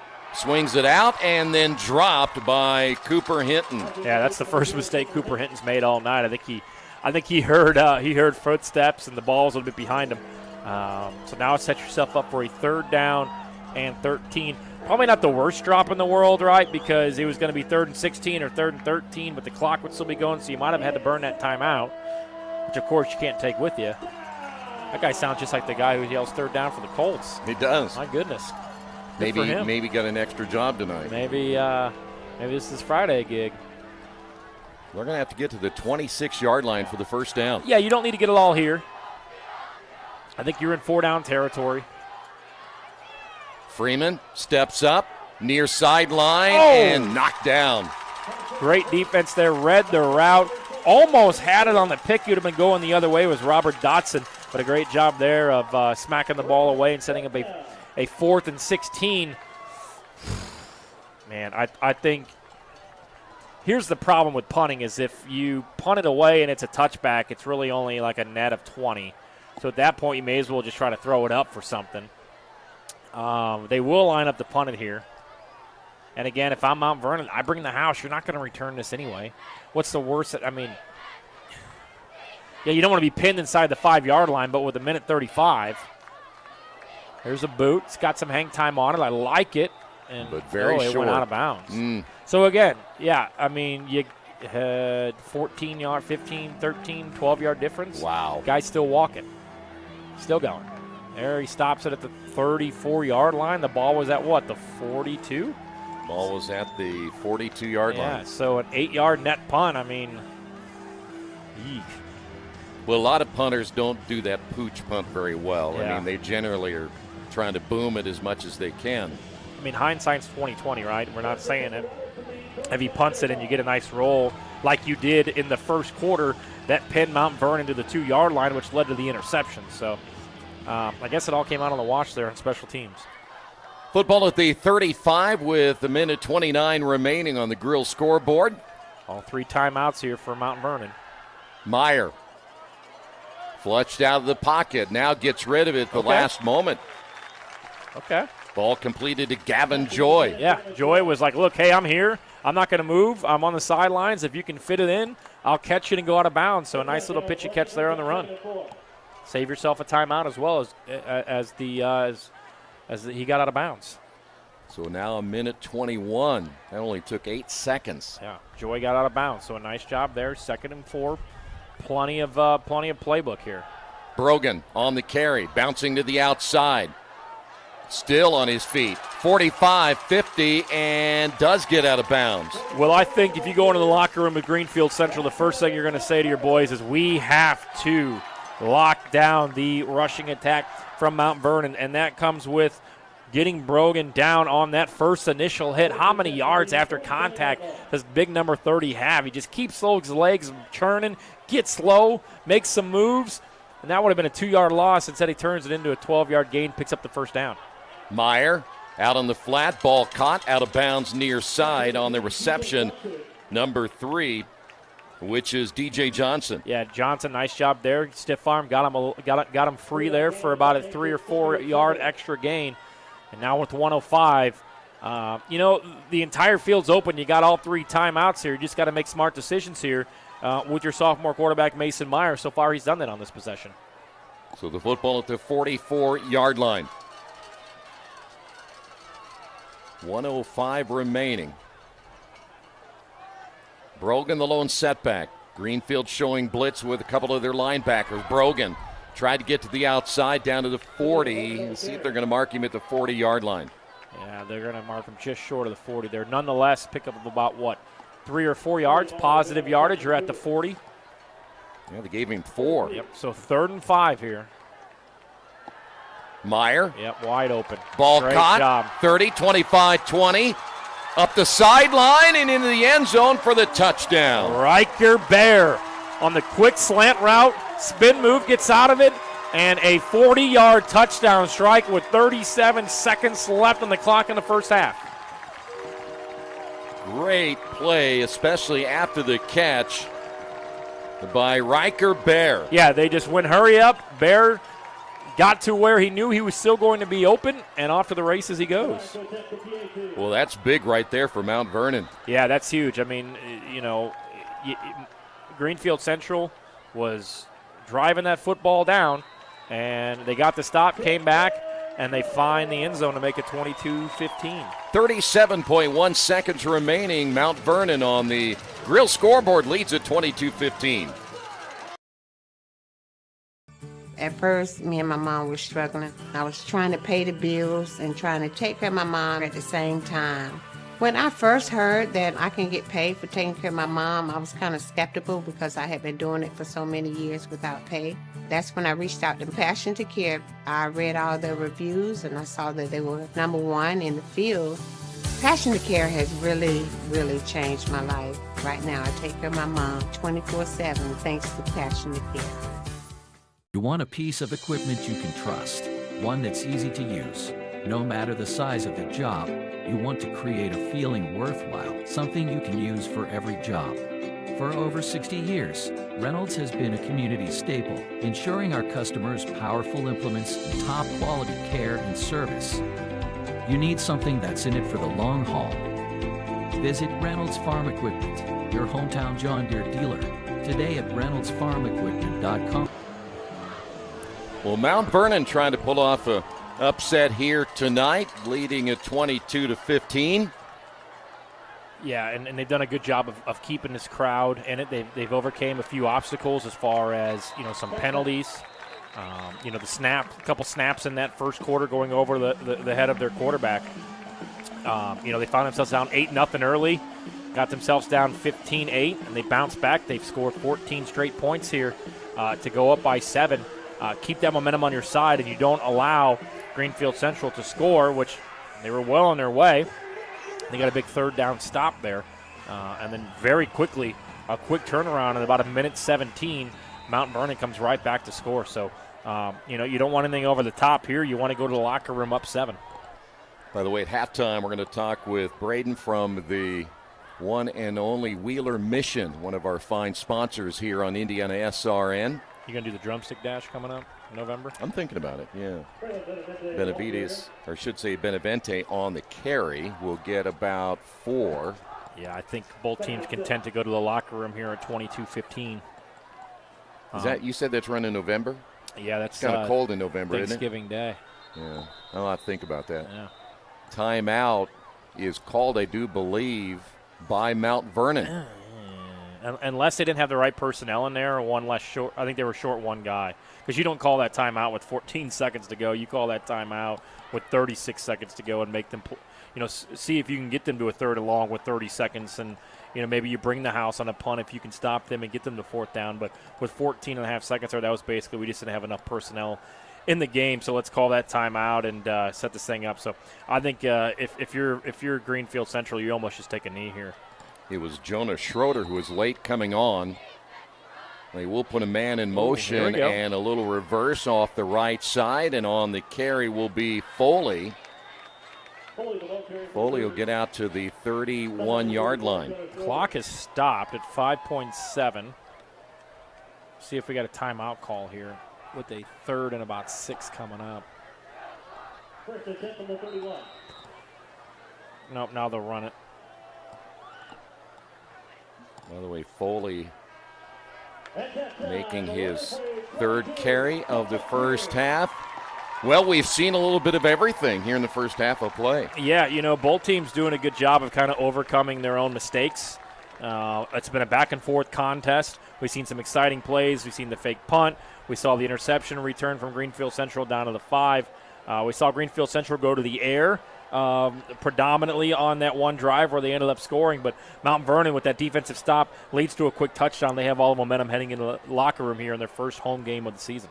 All right, we'll take a timeout. We'll talk about Wheeler Mission coming up in a moment on the Grill scoreboard. Mount Vernon at halftime leading at 22-15. At first, me and my mom were struggling. I was trying to pay the bills and trying to take care of my mom at the same time. When I first heard that I can get paid for taking care of my mom, I was kind of skeptical because I had been doing it for so many years without pay. That's when I reached out to Passion to Care. I read all the reviews and I saw that they were #1 in the field. Passion to Care has really, really changed my life. Right now, I take care of my mom 24/7 thanks to Passion to Care. You want a piece of equipment you can trust, one that's easy to use. No matter the size of the job, you want to create a feeling worthwhile, something you can use for every job. For over 60 years, Reynolds has been a community staple, ensuring our customers powerful implements and top quality care and service. You need something that's in it for the long haul. Visit Reynolds Farm Equipment, your hometown John Deere dealer, today at reynoldsfarmequipment.com. Back once again here at Mount Vernon. It is halftime, and we want to talk with Braden from Wheeler Mission, one of our sponsors here on Indiana SRN, and we're just so happy to have you guys with us. And first off, tell us a little bit about yourself, and then we're going to talk a lot about Wheeler Mission, which does such great work in this community. Yeah, well, my name is Braden Pothier. I'm the director of thrift store operations for Wheeler Mission. Grew up in Fort Wayne, Indiana. Okay. Went to Homestead. Ah, okay. So, yeah, big marching band school. Okay. Well, what got you to Indianapolis then? Actually, the wife's job. So moved down here with the wife and been down here for about 13 years. No kidding. Yeah. Oh, it's great to have you here. Thanks. Yeah. All right, Wheeler Mission, a lot of folks that are watching tonight, if they're not from the Indianapolis area, may not know about Wheeler Mission. Now, I'm not too far from Wheeler Mission near my home on the east side here of Indianapolis. But talk a little bit about Wheeler Mission. What is their mission? What do they do? And just some of the things that people can do to help out. Absolutely. Well, Wheeler Mission is the oldest and largest homeless shelter in Indiana. We've been around since 1893. We have 5 shelters here in Indiana. We have 3 here in Indianapolis and 2 in Bloomington, Indiana. And right now we're seeing an average of about 650 to 640 people that we're sheltering per night and serving about 1,000 meals every day. No so kidding. Far this week, yeah. Wow, that's so, amazing. Been around a long time, and we're kind of the first line of anybody that's looking for help or experiencing homelessness. We're that first place to try to step in and help out. Are those numbers up a little bit over the last? They're a little high right now, okay. Considering the weather. Usually we're kind of a weather-driven organization. When the temperatures get really low or really high is when we really see the increase in our numbers. But we've been seeing a higher number steadily this whole year. I would imagine the numbers, if you look at it from a yearly standpoint, tell the folks that are watching how many people each and every year that you help out, not just in the mission itself, but out in the community. Oh, yeah. So we help hundreds of thousands of folks, and we partner with bunch of organizations that do very similar things because we can't be the one-stop shop for everything. Right. So we partner with all sorts of organizations that not only do outreach, food service, do type of programming assistance, social services, those type of things. And we referral out to other organizations that do things a little different than we do, and they refer to us and those who are looking for help that are on the streets that are really trying to find a place to go, a place to stay. And hundreds of thousands of people every year that we serve and we help out and we love on every year. Now you think about that mission that you have to help out the community for that many years. That's a lot of people to help, isn't it? It's a lot of people, and the numbers aren't going down, unfortunately. Yeah. Well, I'll tell you what, I know we're glad you're here, though, and certainly doing so many great things. Clothing, food, shelter. All those things. Yeah, so we try to fit all the basic needs, food, housing, bed, safe place to stay, safe environment. Need help finding your family, other organizations for help. We help with all those things. And not only do we just help with the basic things, but we want to really help out with what's going on inside. We want to really lift these folks up and really inspire them and just love on them and provide hope, healing, just like we've been doing for 129 years now. I'm glad you brought that up because part of that, too, again, is the ministry that you do. Talk about that side of it. Yeah. And the reason I bring that up is a lot of people may not think, well, what is Wheeler Mission all about? But really, that's the bottom line, isn't it? That's really our bread and butter. Yeah. And there's so many ways to get involved and help us out. There's not only do we have the Drumstick Dash that you talked about, which is our biggest fundraiser every year on Thanksgiving morning in Broad Ripple. It's the big, nice little fun walk-run that we do every year. Yeah. But there's also other ways that you can help out. And I represent our thrift operation. So we all have excess, right? We all have extra things, right? We all have stuff. Yeah. And, where you donate matters. Where you donate could be a shirt for someone who's experiencing homelessness or, could feed a meal. So we have a thrift operation in Fishers right off of 96th Street, right behind Party City. And that's kind of my bread and butter is I help diversify our funding as an organization. So when we get a donation in, first we make sure that all the needs at all of our shelters are filled first. So we want to make sure that all of our guests are getting the best of the best and make sure all those needs are filled. And anything extra, we send to our store. And all those proceeds go directly back into all those shelters and help provide meals and bed nights to all those guests that we serve every single day, 24/7. Yeah, so if you're at some point thinking about donating, why not the Wheeler Mission? We clean our stuff out all the time, and I'm thinking to myself right now as you're talking, why not the Wheeler Mission to help out, especially with the winter time coming up too, right? That's right, and we're actually prepping up for wintertime because wintertime is our busy time. Yeah. We get over 1,000 guests every single night, and we get busy. And right now we're already starting to prepare and stock up all of our winter clothes and winter coats and winter hats and gloves and all those things. So if you have any extra, think about us. Yeah. You can go on our website on wheelermission.org and see all the different areas to donate, all of our drop-off locations, and where our thrift store is located in Fishers. I'm glad you bring that up. Our church does a clothing pantry and a food pantry every couple of weeks, certainly not at the magnitude that you do. I never really thought about it until we started getting involved, and that's sort of our ministry as well, that how many folks show up to get clothing because they know that a pair of shoes makes a difference. And some of them just come in and say, I just need a pair of shoes because their other ones wore out. We don't think about that very much. No. It's some things that we have a tendency to maybe take for granted. Right. And, what might be what I don't need anymore might be somebody else's treasure. Exactly. So if something's out of style or doesn't fit me right, why not donate it? Yeah. Because where you give your excess does matter. Yeah. Is there, and I hate to use, I don't know what the word would be as far as if somebody needed to come to the mission, and what do they have to do to get in first off?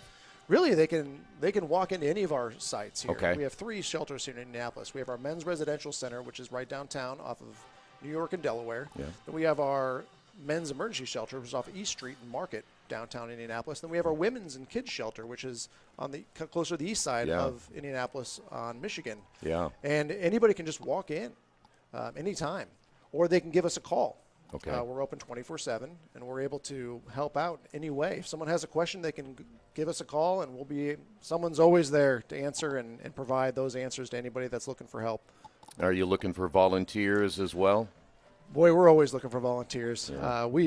Volunteers are a blessing to us, and we run on plenty of loving volunteers. They do so many great things for us. They not only help for me on just sorting donations and helping greet our customers and greet our donors, but also serving meals, which is our most popular volunteer opportunity at all of our shelters, because we serve breakfast, lunch, and dinner every day of the year, and that's our most popular volunteer opportunity. We can take about a group of 5 to 6 people at each one of our locations for breakfast, lunch, and dinner. Wow. And it's really an amazing experience, because you get to really love on people and give them a good hot meal, and they just really feel the love and the respect, and they just get built up when they get that, and they just feel tons of gratitude, and it's a great serving experience that I recommend everybody doing. 2 other things. Wheeler Mission has a website. Sure do. Tell us a little bit about the website. Yeah, so you can go to wheelermission.org. Okay. You can get all the information on how to volunteer, how to get involved, how to donate, and how to just learn more information about our ministry that's been around for 129 years. Yeah, that's a fantastic way. I'll tell you what, the community really owes you guys a lot in everything that you do, and I'm hoping that by having you on the program here today that people will reach out to you, and if you want to make a difference, this is a way to do it. It's a great way to do it, because if you can't give financially, we all have access. We all have extra shoes, socks, shirts. We're about to go into our winter season, so I got some old worn out shorts that I don't really need anymore. I can absolutely donate those. And like I keep on saying, where you give your excess really does matter. And also where you shop matters too. So if you ever want to check out a really nice thrift store, come check out our thrift store up in Fishers. I will definitely do that. And by the way, with the drumstick dash coming up. That's right. I know a lot of folks want to take part in that, and too. What do they need to do to get involved? If they go to our website, they can go ahead and already register to sign up. Okay. We're taking registrations right now. It is I think it's the second most popular race on Thanksgiving Day in the nation. No kidding. Yeah, wow. Yeah, it's Fantastic. big. I think it's going on for 15 to 17 years, I believe. No kidding. Wow. Yeah, it's a fun time. It's what a great way to burn some calories before you eat a bunch of calories, right? Go out and walk or run for a little bit, and then just pack your face with a bunch of great food and support a great cause like Wheeler Mission. Now, I got to ask you, on Thanksgiving Day, Wheeler Mission probably provides a Thanksgiving Day meal, right? We sure do. Yeah, we don't take a break, even though we're doing the drumstick dash. All of our shelters are at capacity, and we're trucking away, providing all those meals and bed nights to all the people that come in, because generally speaking, Thanksgiving is kind of a colder time. Yeah, no doubt about it. Braden, good to see you, sir. Thank you, and thank you for being a part of IndianaSRN as well. We're glad that we can help get the message out there for Wheeler Mission. Glad to be a part of the community. All right, thank you very much. We will come back, second half action on the way right here on IndianaSRN. Can't make it to the game? We've got your back. Just go to www.IndianaSRN.org and tune in to all of the live action, or go to our on-demand service and relive your favorite moments. We never really realize how much we depend on electricity until the power goes out. Get those lights back on when you choose the certified electricians at Bertner Electric Incorporated. Locally owned and operated, we are a member of the Better Business Bureau and provide only the highest quality of customer service. For more information, give us a call today. We encourage you to subscribe to our YouTube channel, IndianaSRN. Hit the bell to get notifications for upcoming games and more. Watch as many games as you want, as many times as you want.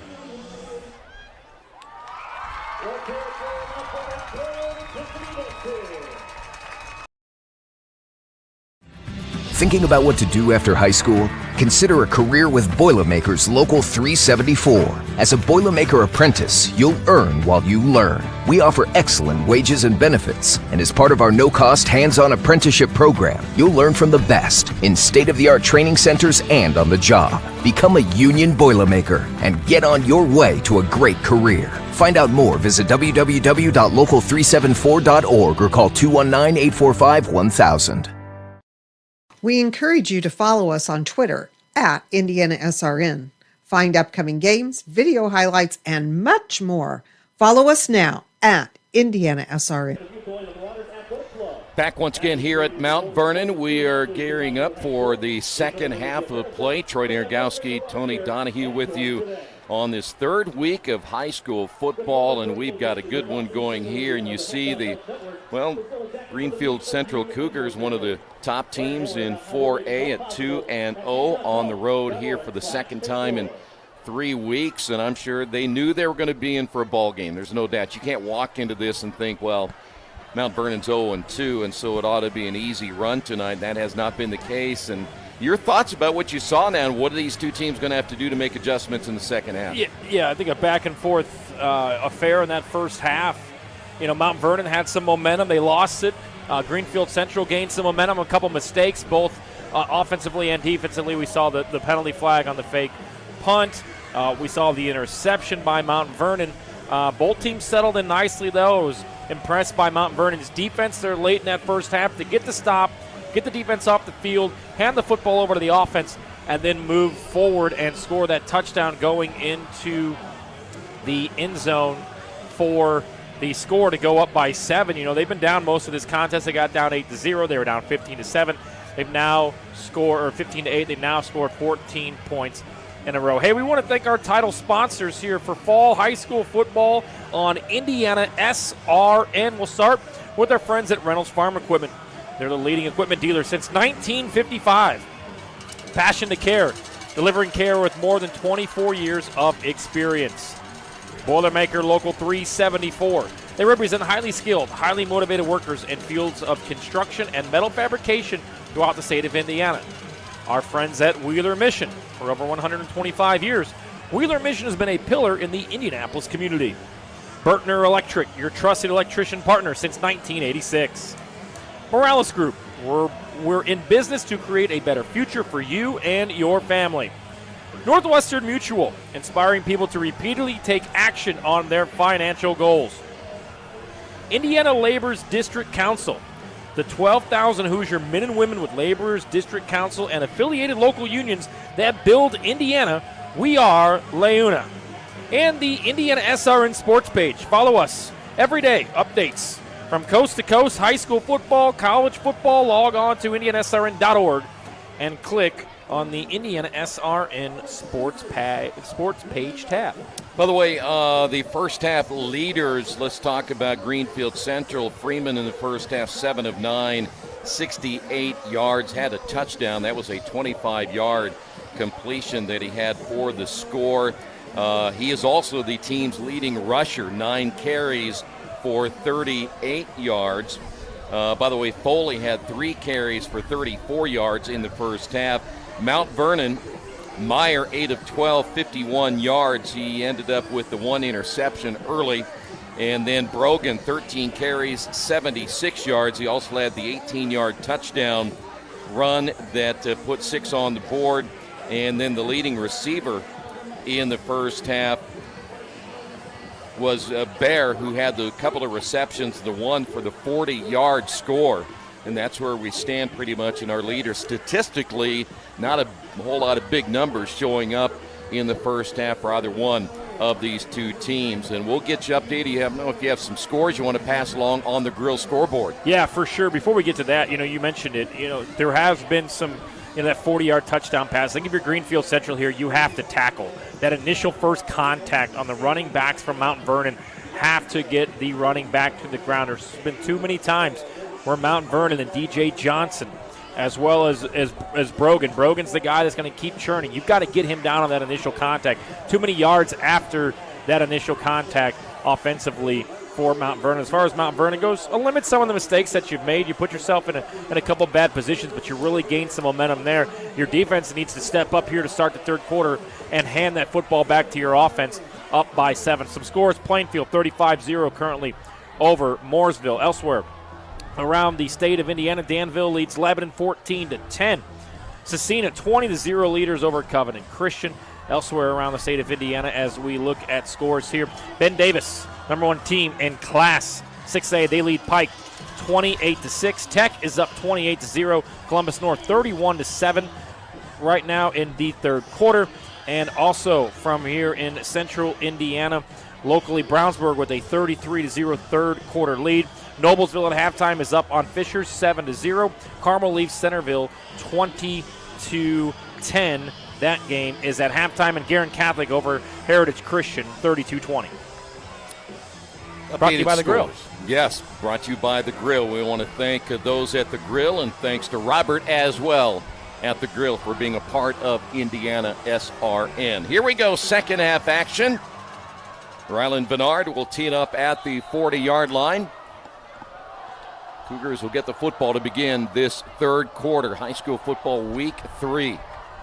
Another deep kick, and the one thing about it, when Bernard gets a leg into it, generally teams don't get a return, so we're going to move this one to the 20-yard line, 1st and 10. Yeah, let's see what you can do here if you're Greenfield Central. You really move the football well. I think we have an injury up on the 30-yard line as well. You really move the football well there in that second quarter via the air. You don't want to totally abandon that running game, but those quick short routes were really working for the Cougars of Greenfield Central.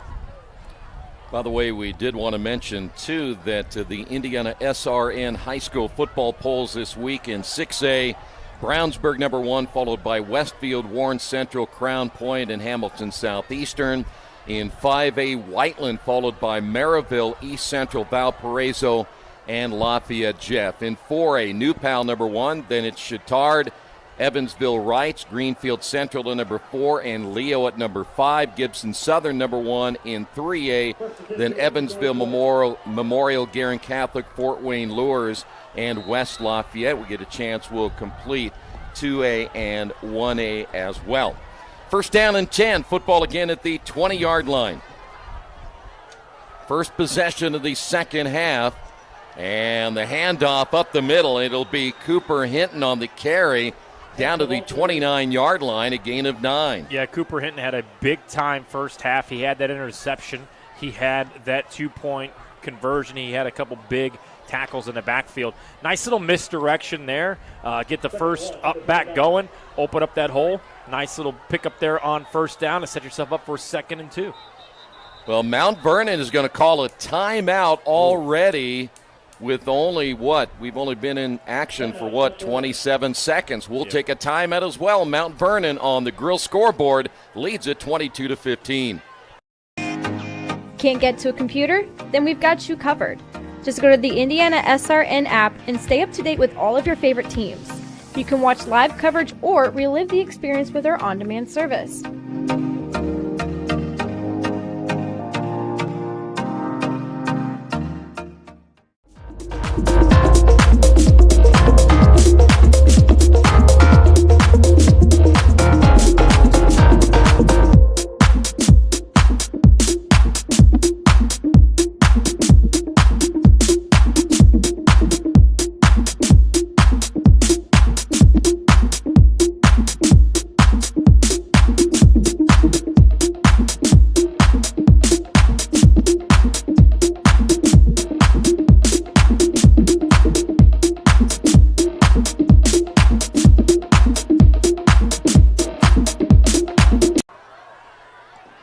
Following the quick timeout by Mount Vernon, it'll be 2nd down and 1, and they're going to run it up the middle, and it's going to be a 1st down, but not by much. For Benaventes, he'll get a couple of yards out of this one. Hey, I want to send a shout-out to our friends at IndianaSRN, Bill Ledlow. The Packers playing on a Friday night. I think it's absolute. I like the Packers. Have no problem with the Packers. I think it's kind of lame that you're playing an NFL game on Friday night. And I think it's lame that IU's playing tonight on a Friday night. A lot of TV money dictates things, but Friday night should be for your supporting your local businesses and your community and supporting local high school football and basketball. I agree. Benevente on the carry to the 35. That'll be a gain of 4. Because nothing says Friday night like IU welcoming in Western Illinois for a 56-0 beatdown. That's what I thought, too. From the Rock Memorial Stadium. I'm Don Fisher. 2nd down and 6, and a little misdirection again. 1st down and more at the 35-30, brought down right at the last moment. Big gain once again for Cooper Hinton. Cooper Hinton has been all over the football. I love the misdirection. They're kind of showing that Marauder defense a little bit of different, hey, misdirection this, delayed handoff that, little motion here. I'll take this. Nice hold. The defense bites. See you later. Pickup of 37. Yeah, there's your Not more. bring down right there. I told you I'm bad at math between the 30s. Well, you did a great job there. Hinton already with 46 yards in the second half. Keeper around the right side. Actually, the handoff to Foley. Foley to the end zone. Touchdown. On the reverse, again, a great set here by Greenfield Central and Coach Nolte to say, hey, look, we're gonna throw a bunch of different stuff at you. We're going to fake left, go right, fake the first handoff, give it to the second guy. How about a reverse around the right side, a little jet sweep action right there. Takes it to the house for the touchdown. Take a look at it right here. 27 yards into the end zone for Foley. That was his fourth carry, second touchdown of the night. And Greenfield Central comes right back and about ready to tie this thing up. That's about as quick as you're going to get right there. Yeah, and you force Mount Vernon on defense to blow a timeout there as well. Big man field goal, and after the bad snap, gets it down, puts it through. We're all squared at 22. On the grill scoreboard, as Tony mentioned, tied at 22. We encourage you to subscribe to our YouTube channel, IndianaSRN. Hit the bell to get notifications for upcoming games and more. Watch as many games as you want, as many times as you want. Bertner Electric Incorporated is fully licensed and bonded electrical contractor for your protection. Our electricians are available 24/7 for service calls and specialize in electrical service and storm damage repair. For more information, give us a call today. Get a gator that will get you where you need to go. Something you can get in and go with plenty of space. Be ready to tackle any terrain, large or small. When you choose Reynolds, you choose reliability. The guaranteed great customer experience and relationship from the moment you walk in. Come in and see for yourself or visit reynoldsfarmequipment.com. We have a high-scoring affair in this one. We're only at 22-22 with 10:15 remaining before we finish out even the third quarter. How about that drive? I mean, right off the bat, couple misconnections, couple missed tackles. Let's go left. We're going to go right, fake the first handoff, go to the second handoff. Great play calling there by the Cougars to find the end zone to tie it up at 22 here very early. Now a little squibby kick. That's nobody. I think that's got to be. I'm waiting. Greenfield Central's football on a second onside kick. Now the first one we were told was illegally touched by Greenfield Central before it went 10 yards. This one wasn't touched till way after the 50. So Greenfield Central steals that momentum right back after that nice long drive, and Mount Vernon's defense is going to have to come right back on the field. Yeah, watch the return guys here. They just back way up and then finally realize, and then, of course, you had the big block there. My goodness, that kid got railroaded. By two guys. There's no other way to say it. Football at the 48-yard line. Cougars coming back with a touchdown, and now a chance to put more points on the board right here. They will run the football, and a flag is down. Could be a hold. I think it will be. This penalty brought to you by Officially Human. Our mission is to restore respect to game officials and recognize them as authorities on the fields and courts. Do your part and practice good sportsmanship. If we don't have officials, we cannot play. 3-0 to score at Green Bay as the Packers take the lead over the Eagles off an interception down in Brazil.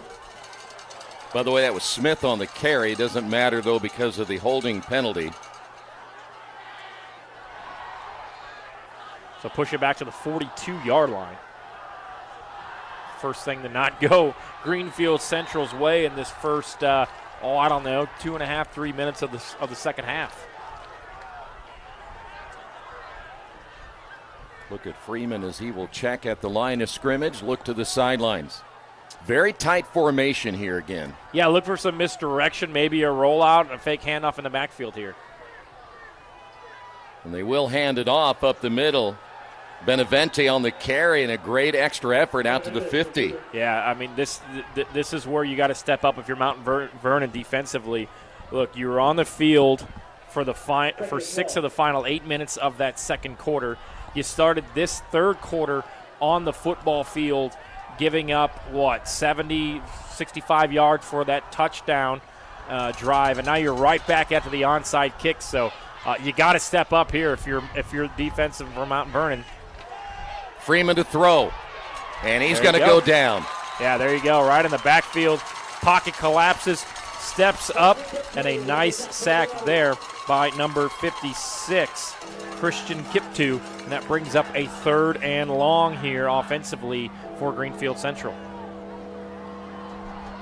Well, either there is really good coverage downfield or Freeman's holding it too long. Yeah, he tried to step up in the pocket there, and it just wasn't there. But again, you still give credit for taking the sack and not trying to force something downfield.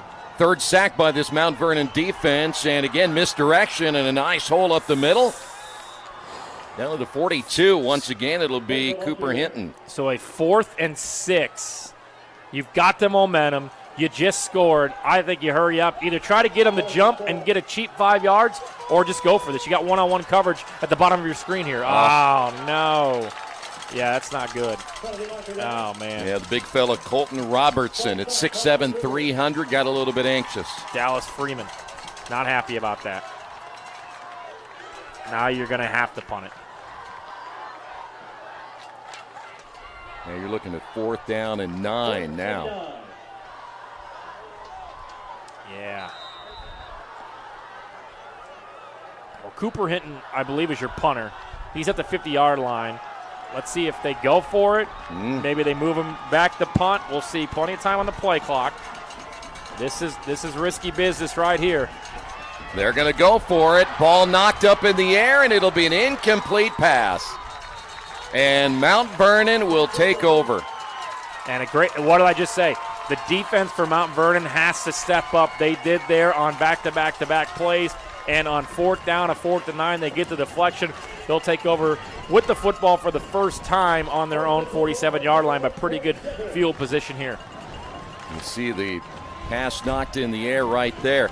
This, again, shows you something you said earlier, Tony, which, again, you're getting to the point now you got to start cutting back on those mistakes, and what hurt them right there was Robertson just getting a little too anxious. Yeah, I mean, look, lining up and going for it on 4th and 5 inside your own territory is one thing. After the penalty, to line it up for a 4th and long and then to not punt it, I don't really like that decision. You hand the football right back over to Mount Vernon. Let's see if their defense for the Cougars and Greenfield Central can step up.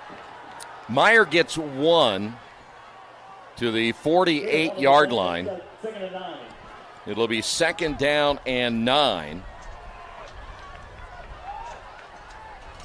Meyer's carried the ball so far tonight 9 times. This time it'll be the keeper, and Meyer gets away from one defender. Oh, here, you take it. Here, you get the loss of yardage. Big time hit there, laying down the lumber was Peyton Foley after the pitch. And remember, that's what we talked about. That first initial hit has to knock the runner out of bounds or down, and he got all of them there on that one. Nice tackle there by Foley to wrap him up. You know, if I was the ball carrier on that one, I'd be like, wait a minute. I think that was DJ Johnson. Yeah. He's going to lose 4 yards off the pitch, back to the 44-yard line. 3rd down and about 13. Meyer to throw over the middle, long ball tipped and almost intercepted. Yeah, just a little bit too high and out of the reach off the hands of DJ Johnson, and now a 4th down. And Greenfield Central, you could bring the house here. You really can bring the house here if you'd like. Put some pressure to get off a good punt. You know, I do have a question for you. Why don't we see more teams do that? Yeah, I mean, you're probably returning, 2 out of every 7 or 8 punts, so why not bring the house? Looks like they will here. And boom! Blocked it. And special teams play again for the Cougars, and guess who? It was Cooper Hinton. Cooper Hinton has been he's a magnet to the football. I called it. You bring the house, you put some pressure on it. He got loose, was untouched, blocks the punt, and a nice special teams play there by Greenfield Central to get the football back. Whoops. Boy, nobody blocked him. Boy, oh boy. Nice recovery to get down on the ground there by Blevins. And just like that from the 31-yard line, Greenfield Central. Troy, what a game of back-and-forth momentum shifts. I mean, one team has it, and you think that they're going to go up by multiple scores, and the defense steps up and takes it away. So let's see what Greenfield Central can do. You know, Mount Vernon's defense has been on the football field for a very long time here in this third quarter. So first down and 10 for Dallas Freeman. They'll put a man in motion and run it over the right side, and it will be number 35, Smith, on the carry, gets inside the 25 to the 24. Yeah, nice little fullback action there. I believe for Smith, that is his first carry. Second and 3. Got 7. Greenfield Central trying to take the lead here in the third. That'll be Smith again, only they'll give it to the up back, and he's going to get a couple, maybe to the 20. There just wasn't much running room there. You know, Greenfield generally spreads it out, but now lately we've seen a lot of very tight formations in this third quarter. Yeah, that's led to some of those misdirections, that kind of confusion. You want to confuse Mount Vernon's defense. Who's going to get the football? Is it going to be the first up back? Is it going to be a play action, rollout, handoff, quarterback keeper? They've been throwing kind of the kitchen sink at him here when it comes to the rushing game. They will spread it out a little bit more here, and the carry once again, Benavente. You get about 3 on this one. It'll be second down, let's call it 6. And they get it down there. So, look, you know, you want to score the touchdown here, but I think your mindset needs to get to the 9-yard line. Let's get inside that 10-yard line for a first and goal here. If we get the score, great, but we've got, 2 plays here to pick up the first down at the 10-yard line, 2 plays to get 6 yards. You see the clock ticking away at 5:40 here in the third. Second down and 6. That is Smith again in motion. Misdirection to the left side, to the outside to the 10. Inside the 10 is Cooper Hinton. That'll be a first down to the 7. May as well give it to your workhorse, right? If Greenfield Central wins this football game, there's no doubt the player of the game will be big number 0, Cooper Hinton. Hey, the Indiana Laborers District Council, the 12,000 Hoosier men and women with Laborers District Council and affiliated local unions that build Indiana. We are Leuna. Let's do it. First and goal. Freeman under center, puts a man in motion. Oh, boy. Going to keep it himself, and it might have been a little bit of a mix-up there as he's driven back hard, but he may have gotten to the 6-yard line. Let's see where they're going to spot the football. Yeah, went right, thought second of it, came back to the left, and at least picked up positive yards. Well, they're going to say he got 2 on the carry. So put it at the 5. It'll be second and goal. Benavente in the backfield along with Hinton, as well as Peyton Foley. Greenfield Central looking to match what Mount Vernon did in that second quarter and scoring 14 straight points.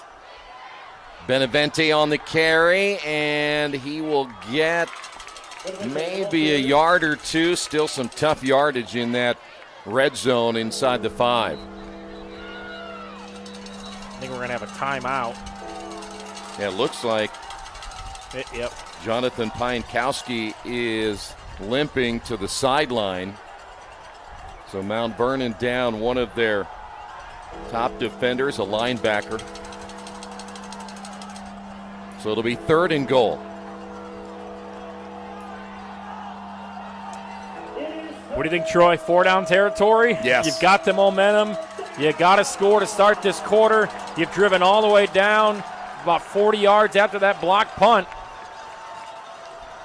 Football will be at the 3-yard line. Quarterback keeper by Freeman. The push from behind. He's into the end zone and the score. Don't need to worry about 4-down territory when you get a touchdown. Yep, there you go. They were waiting for the official. And he finally holds up 2 arms, and there you have the 6 on the board. Yep, quarterback keeper there the whole way. Freeman puts it in. That's his second quarterback touchdown run of the night. And that's 13 unanswered from the Greenfield Central Cougars. And the big fella coming in, that'll be Andrew Trable. Let's see. Now, last time it was a bad snap. Yep. And he was still able just to get it across the goal post. Let's see if we'll get a better snap on this one. Low snap. Oh, boy. Going to keep it himself and into the end zone for 2. How about that? Yeah, Van Osdol. Well, not sure if that was designed or it was a low snap, so we might have thought, oh, boy. Nonetheless, 2-point conversion is good, and it's 30-22 here on the Grill scoreboard.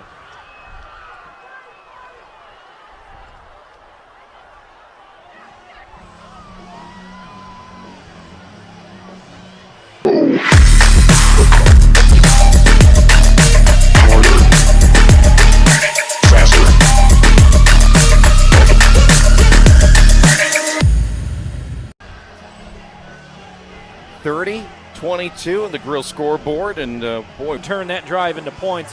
But then the block punt defensively there, it's been all Cooper Hinton there in the second quarterback run tonight by Freeman. It's 15 unanswered here for Greenfield Central. Mount Vernon about to get the football. No need to panic. Plenty of time. You've already proven that you can convert a 2-point conversion. Down 8 here, but no need to go into panic. You got plenty of time with just under 4 minutes to play here in the third quarter. Hey, if you want to make a difference, help us put more student athletes on TV by logging on to the IndianaSRN.org. Add directing your donation to a specific school. Hit the donate button on IndianaSRN.org. Better get down there. Brogan. Collision. Brogan got to it just in time. That was almost disastrous. Zach Waterman on special teams there for Greenfield Central. Well, Brogan a little upset with his teammates on that one too, but special teams really got to come up with that short kick. Yeah, I think, you know, if you were to go up to Mount Vernon on Monday and you were to watch some practice, a lot of it's going to be how to handle kickoffs, how to handle short kickoffs, how to handle the pop-up kickoffs, how to handle the onside kicks.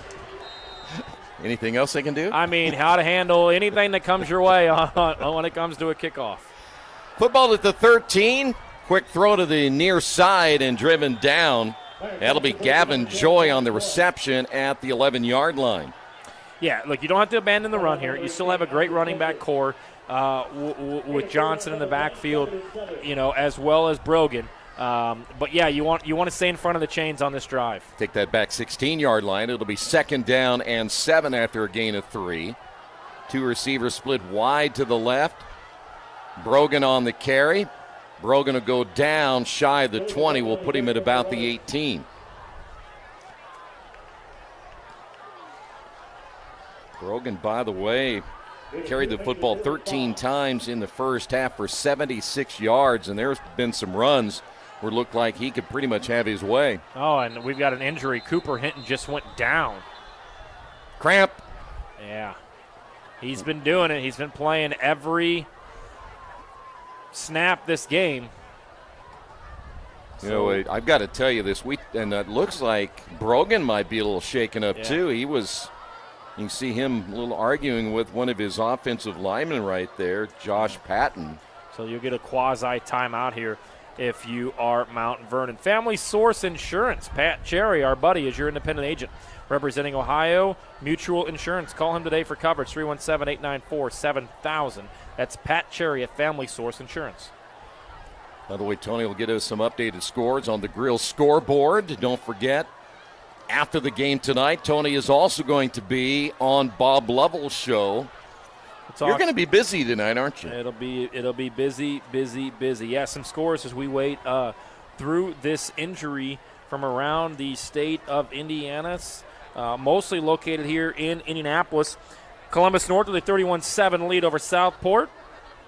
Arsenal Tech with a 28-8 lead. Pinned over Pike at halftime, 28-6. Monrovia 44-7 over Cardinal Ritter. That game in the third quarter. Also in the third quarter, Cecina 20-0. Danville leads Lebanon 14-10. Park Tudor with a 14-12 lead over Shortridge. Chittard in the fourth quarter leads Ron Colley from the south side of Indianapolis 7-3. Avon leading top 5 Hamilton Southeastern 10-7 in the third quarter as well. We'll have some more scores for you as this game goes on as we get ready to return to action. Big win if Avon picks up another win tonight, huh? Yeah. 3rd down and 5 following the injury to Cooper Hinton. See if he'll return to the lineup. Low snap. Meyer to throw. Oh, my, almost picked off. Guess who? It was number 35, which we saw carry the football, Smith, on the offensive side. He almost came up with an interception there. Yeah, he'd still be running. He would be running down Main Street there, close to Mount Vernon. But, yeah, great play there, great read, and it really, again, a great defensive stance for Greenfield Central, forcing Mount Vernon to punt. And you know what? Why not? You got number 0, Cooper Hinton, back in the game. Come after this one because more than likely, even if he gets off a boomer, you're going to get it at the 30-yard line. I think you bring the house here, try to get a block as you see an extra up man come in for Mount Vernon to try to block this push that we're going to see from Greenfield Central. Well, here they come. Got rid of it, though. Short kick. And it's going to take a Mount Vernon bounce and be down at the 44. Zach Blevins just manhandled whoever was blocking there in the backfield. That he could have driven him all the way back to the end zone. Got his hand up just a split second too late to block that bad boy. But again, this third quarter has been entirely dominated by Greenfield Central. They've scored 15 points. They're looking to add more here with 2:53 to go in the third. By the way, if you're an IU football fan, since Tony was talking about Indiana playing on a Friday night, the NFL playing on a Friday night, Hoosiers playing that ever so tough Western Illinois football team, which I know you're a big fan of. The Leathernecks. Football at the 44-yard line, and we've got timeout again by Mount Vernon. This is the second time they've called a timeout on defense. On the Grill scoreboard, Greenfield Central leads at 30-22. Down 3, 2, 1.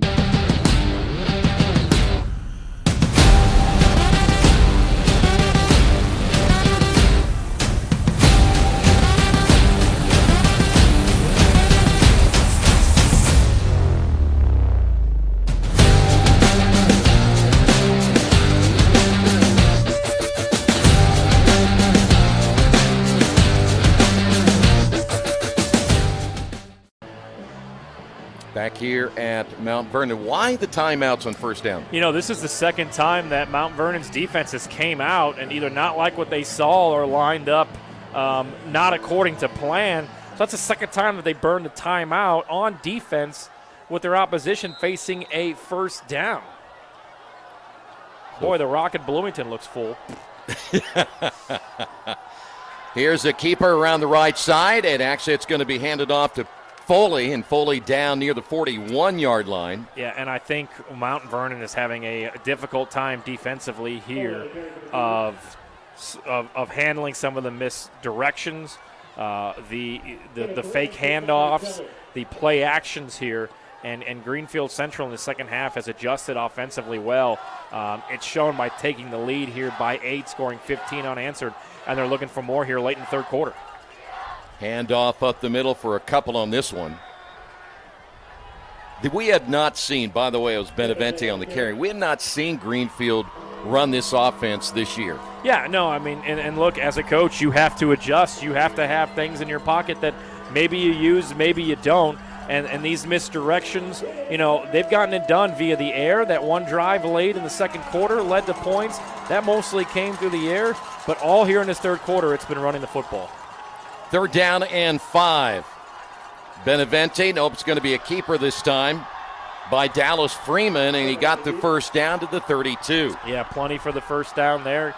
And look, you know, we're preaching how good Freeman's been tonight, how good Hinton's been tonight as well. But this offensive line for Greenfield Central, Hopkins, Lee, some of these big guys up front, Colton Robertson, they've been doing a great job of allowing their defensive backs plenty of time to find the hole and gain positive yardage. Football will be spotted at the 31-yard line, and a carry again up the middle. And again, you're looking at big yardage here by Dallas Freeman. Yeah, the center there, Jacob Huber, opening up some lines, moving guys forward. Ryan Lee was right there as well. And another positive gain, another first down, moved the sticks. And Greenfield Central looking to send a message here and trying to put this one away before we even get to the fourth quarter.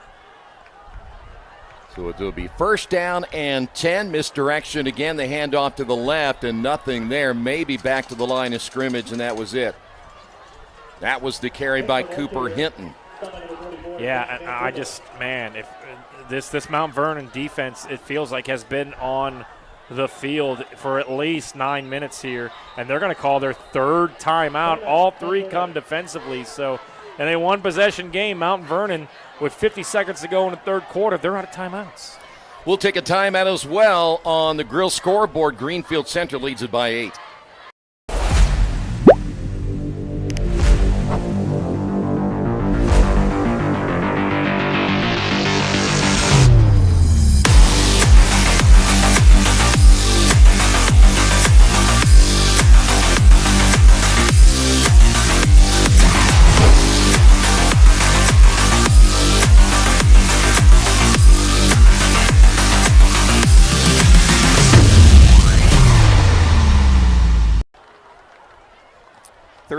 We have seen something I don't think we have seen a lot. I mean, when a defense takes that many timeouts, I'm still curious what adjustments, what do they see, what are they missing personnel?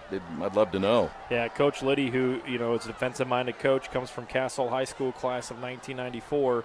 Which you remember well. I'm sure Coach is a great guy, but as a Portage grad, that's tough. You don't want to blow 3 timeouts trailing by 8 in the third quarter defensively. Yeah, you don't see that often. The pitch, it'll be Foley. Foley trying to cut back, and he'll get inside the 15. See where they mark the football closer to the 14-yard line. Yeah, and I think we're going to see a third and about 6 here. I think you'll have to get it in. Well, they're going to have an injury timeout as they got another player here for Greenfield Central down. Yeah, great job by Greenfield Central here in the third quarter, coming out, grabbing the momentum, going for the onside kick. They've been showing misdirections. Reverses, jet sweeps. They've really changed up their rushing attack here, and that's led to 15 unanswered points in the third quarter. Now, if you're Mount Vernon, 3rd and 5 here, you want to get off the field only giving up a field goal attempt by Greenfield Central. If you go down 15 here, that's tough. Going down 11, it still stays, relatively manageable, but going into the third quarter, being down 15 points is certainly not ideal. Now, they have scored 14 points in a row. That came at the end of the first quarter, heading into the second quarter. But, no longer is that clock going to be on your side when we start the fourth quarter here. Well, the other bad thing is, too, you don't have any timeouts. If you end up in a close game here and you have no way to stop the clock. Yeah, like you mentioned, 3 defensive timeouts is just something that, 1, is not ideal, and 2, you don't see that often. 3rd down and 5. I think you're in 4-down territory here, though, if you're Greenfield Central. I mean, look, you've got the lead by 8, which, again, mentally you're going, well, we got to score a touchdown and then get the 2-point conversion.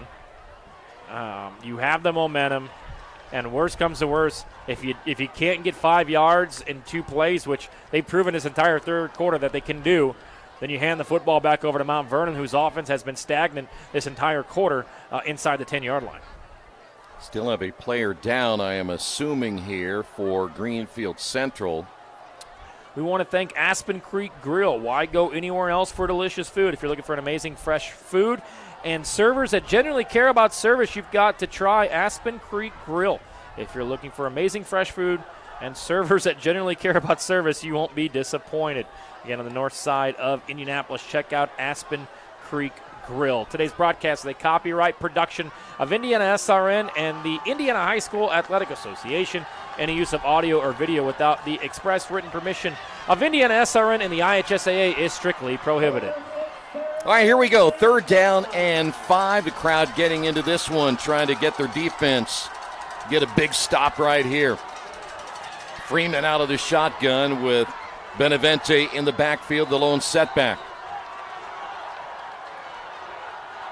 Roll out to the right here. Yep. The pitch. Oh, Benevente fumbles it, and they will not get the first down. Now, we'd never see them do that. Yeah, and obviously he's upset with himself, is Benevente, but it was kind of, sometimes when you run that option, you want to have enough time to extend your arm and make a pitch. That one was like a half pitch, and sometimes it's hard to be accurate with that, and it looks like it just bounced off of his chest. Lucky for Greenfield Central, it bounced right back in. Freeman kept his eye on the football. We head to the fourth quarter. Greenfield Central on the Grill scoreboard leads at 30-22. To you.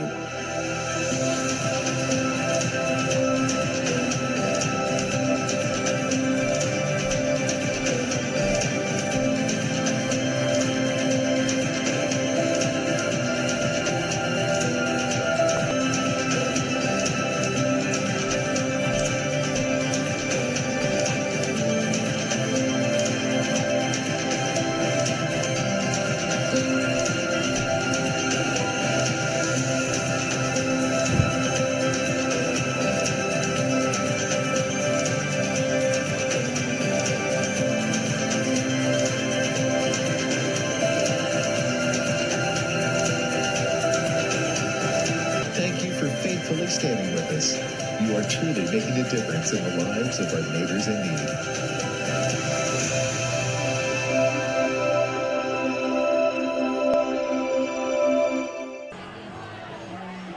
8-point lead, 12 minutes remaining. Tell you what, Greenfield, as you said a little bit ago, if they can somehow get some points on the board, a long uphill climb there for Mount Vernon. They're not going to. They're going to go for it, but I would take the 3 here. I would make it a 2-possession game no matter what in the fourth quarter. I would kick the field goal here. It's about, a fourth and a long 4? Yep. I'd probably kick it here. They'll probably go for it and prove me wrong. But, again, when you got Cooper hitting in the backfield, I think you give it to your up back and let him get those 4 yards for you. All right, here we go. 4th down and 4. Benevente in the backfield. Freeman to throw, looking left, over the middle now, and the pass was off the mark, but a flag is down. They're going to get Mason Meyer. Yeah, Meyer, he was a little bit undersized there on that one-on-one coverage, so I liked the play call. I didn't like the throw. I think at that point you throw it up and make him go get it, but nonetheless here, when you get the flag thrown and a pass interference, that's going to keep the drive going. That's decimating there for Mount Vernon. You think you're going to get off the field, and we're going to have it's going to be a hold, so it's going to be a first down. Yeah, just tough. Got to ask you, though, you mentioned you saw the size advantage you had with your wide receiver. I would imagine Greenfield Central saw that too. Yeah, I think maybe even go back to it here. When you have that size advantage, if your quarterback is capable, that I don't really like the back shoulder fade in the corner because you don't leave yourself enough room. But if you can get a quick slant across the middle when you have that one-on-one coverage and your wide receiver is 3 to 5 inches taller, you try to go for it. 1st and goal now for Greenfield. It'll be Freeman. Freeman trying to cut back against the grain, and he's going to go down. Yeah, nice stop there. Nice penetration into the backfield. We called his name tonight, Christian Kiptu. Another tackle, and we're going to have a man down here for Greenfield Central once again with cramps. Yeah, Greenfield Central's had several players go down here over the last few minutes. Yeah, clean slate. Find your future in the cloud. We're a technology consulting firm specializing in custom-built, modern applications and products that deliver greater agility, faster speed to innovation, and the resiliency to handle whatever the future throws your way. Call us today, 866-885-3249. Going to update some scores for you as well. And by the way, if you don't get the scores tonight, don't forget we'll have them on the sports page tomorrow morning. Yeah, some scores as we wait out this injury from around the state of Indiana. Again, specifically here, we're in the third quarter. Columbus North with a 38-7 lead over Southport. Arsenal 28-8 leaders. Ben Davis leads Pike 35-6. Monrovia up on Cardinal Ritter 44-7. A really good Monrovia team. Park Tudor with a 14-12 advantage over Cecina, and Chittard still leads Roncalli 7-3 in the fourth quarter. Second down and goal. The misdirection again, and getting the call inside the 5-yard line is Hinton. Yeah, you swing some guys right, you run the football left, maybe get some misdirection, pick up some positive yards. Third down and goal here from the 2, you're definitely in 2 down. You're going to go for it, 4-down territory. Third and goal. Keeper by Freeman. Freeman diving ahead. Did he get across? And the official said he did. Touchdown, Freeman. Touchdown, Freeman. His second touchdown run of this half, his third of the night. This one once again from 2 yards out. And just like that, it is 22, possibly 23 unanswered points here by the Cougars of Greenfield Central. Ran right behind Jacob Hoover, 6'1", 300-pounder. Got some big guys up front. We're going to go for 2. Make it 16. I don't, again, I'm not a coach. I'm kicking it here. There's the pitch, and he did not get in. So they will not get the 2 points here. 11:04 remaining here in the fourth on the Grill scoreboard. Greenfield Central 36, Mount Vernon 22. We really focus on modern application development, DevOps, so automating the whole process of delivering your solution, and cloud architecture. It's very important for mid to large companies to have cloud partners because you can't possibly have all the talent you need to address the complex ecosystem of the cloud. We advise them on all parts of their business. And then when things are defined and we see a clear goal, solve complex problems, and there's a lot of companies out there that will avoid, getting involved in those things. Welcome back here to Mount Vernon. Now a 14-point lead for Greenfield Central, trying to remain undefeated. Go to 3-0. Now possibly going to 0-3 on the season after tonight. Yeah, what a quarter and 56 seconds here that Greenfield Central has had. Again, I probably would have kicked the extra point there to go up 15. Nonetheless, all the momentum, you can see the students from Greenfield Central, top left of your screen, they're ready to go. They're fired up. And let's see if Mount Vernon has any kind of answer here as that ball skips into the end zone for a touchback. So Mount Vernon will have it 1st and 10 at the 20-yard line. Mason Meyer opened this one up early with that interception, and he came back and really didn't throw as well as he had hoped, but he also had a 40-yard touchdown pass as well. But it's been kind of an interesting offensive performance tonight when you think about how Brogan has been able to run the football, and then there were times he didn't see the ball for several carries. Yeah. He just didn't see it at all. Yeah, you don't have to abandon the run necessarily here, but if you are going to run the football, you have to make the most of it. High snap brought down by Meyer, but Meyer's going to get brought down himself at the 15-yard line. Yeah, just mistakes. Just mistakes that shouldn't be happening. That's the third time we've seen a high snap lead to the first time they kind of got away with it, gaining, 6-7 yards on it, but last couple times it's gone for negative losses. So I think you got to be in hurry up, full on out here if you're Mount Vernon because you don't have any timeouts. That's right. 2nd down and 14 after a loss of 4. Meyer to throw, near sideline. Caught and out of bounds. On the reception, Gavin Joy at the 21. Yeah, nice job of getting out of bounds there. A little pitch and catch action. Take what you can get. Setting up a third and a couple here. At this point, you're probably just going for it. You're playing Madden football from here on out, going for it on 4th down, trying to get everything you can. And now here with the 3rd and long, you try to at least get half of what you need, if not more. But I don't want to see what they did in the second quarter, and it's 10 yards, and they run a 9-yard out. Meyer to throw. This time they go opposite side. Joy can't hold on. Yeah, took the big hit, too. Incomplete there. You're darned if you do, you're darned if you don't. If you punt this thing away and Greenfield Central drives down and scores, you're done. If you go for it and you don't get it, Greenfield Central's probably going to score on short field. Again, I'm coming after him. You already got one block punt on the night. Watch for 0 right there. Or, excuse me, just 0, just 1-0. Cooper Hinton, he had that block in the third quarter. I think they're going to come after him again here because, again, even if you get off a booming punt, you're probably going to get it to 40. And I think we're going to have a timeout here called by Greenfield Central. Cougars called the timeout. 10:24 to go here in the fourth on the Grill scoreboard. Cougars lead it by 14.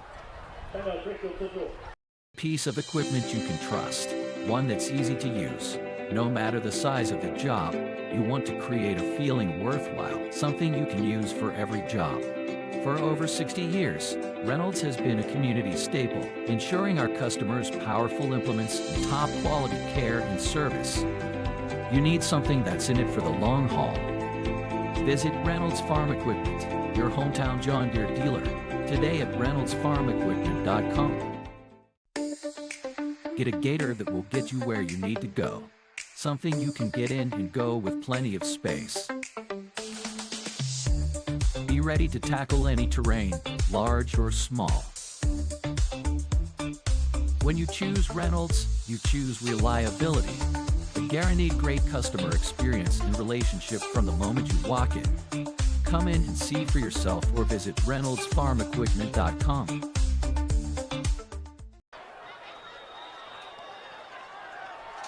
.16 remaining in the fourth quarter.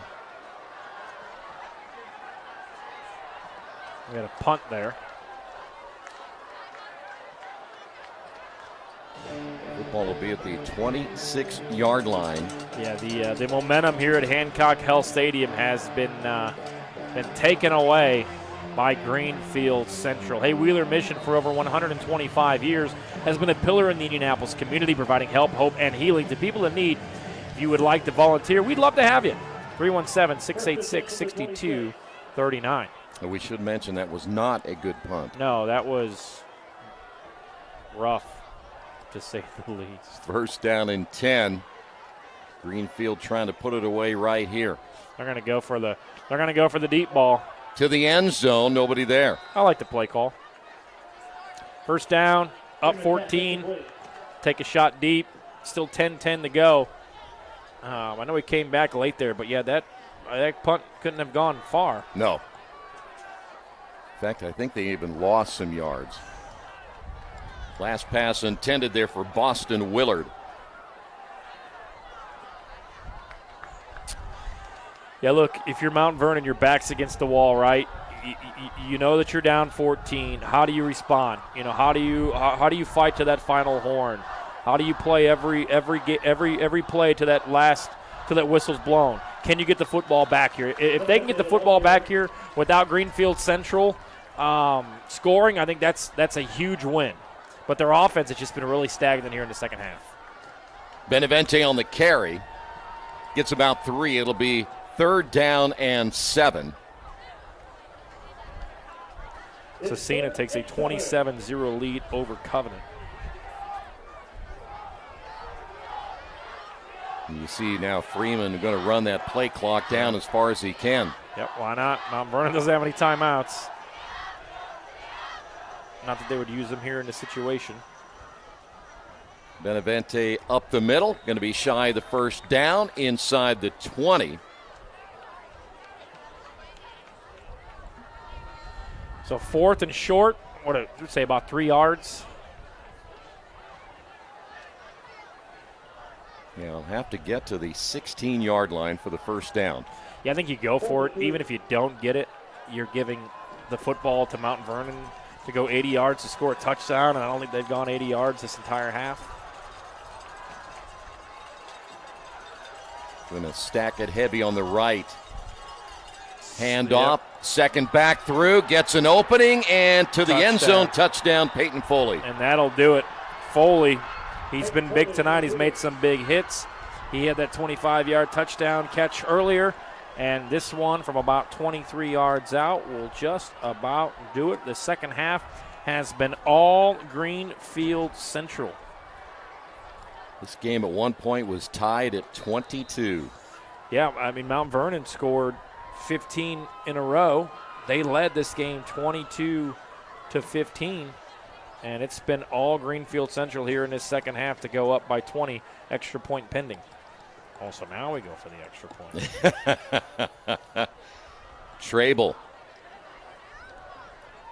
Good snap. Kick is going to be into the dark sky away, and tell you what, nice night for Vrabel as you see the touchdown run by Foley. I just want more big man field goals. I know you do. I know you're anxious for that. Coach Nolting, if you're watching, when you run this tape back tomorrow morning, I just want more big man field goals. Greenfield leads at 43-22.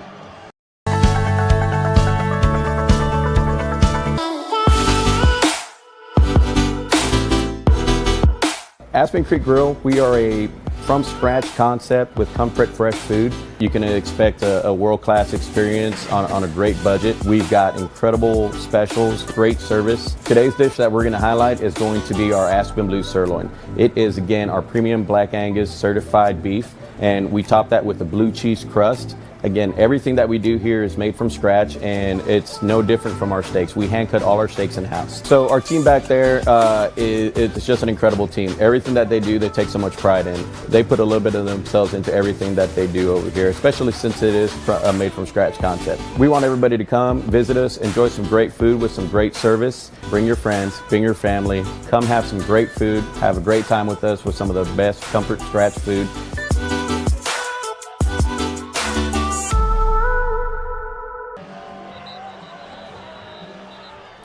You know, Tony, when you look at Greenfield Central's football program, they had some pretty lean years there for a while, and now they have put themselves on the map, and they've just done a great job at turning that program into a winner.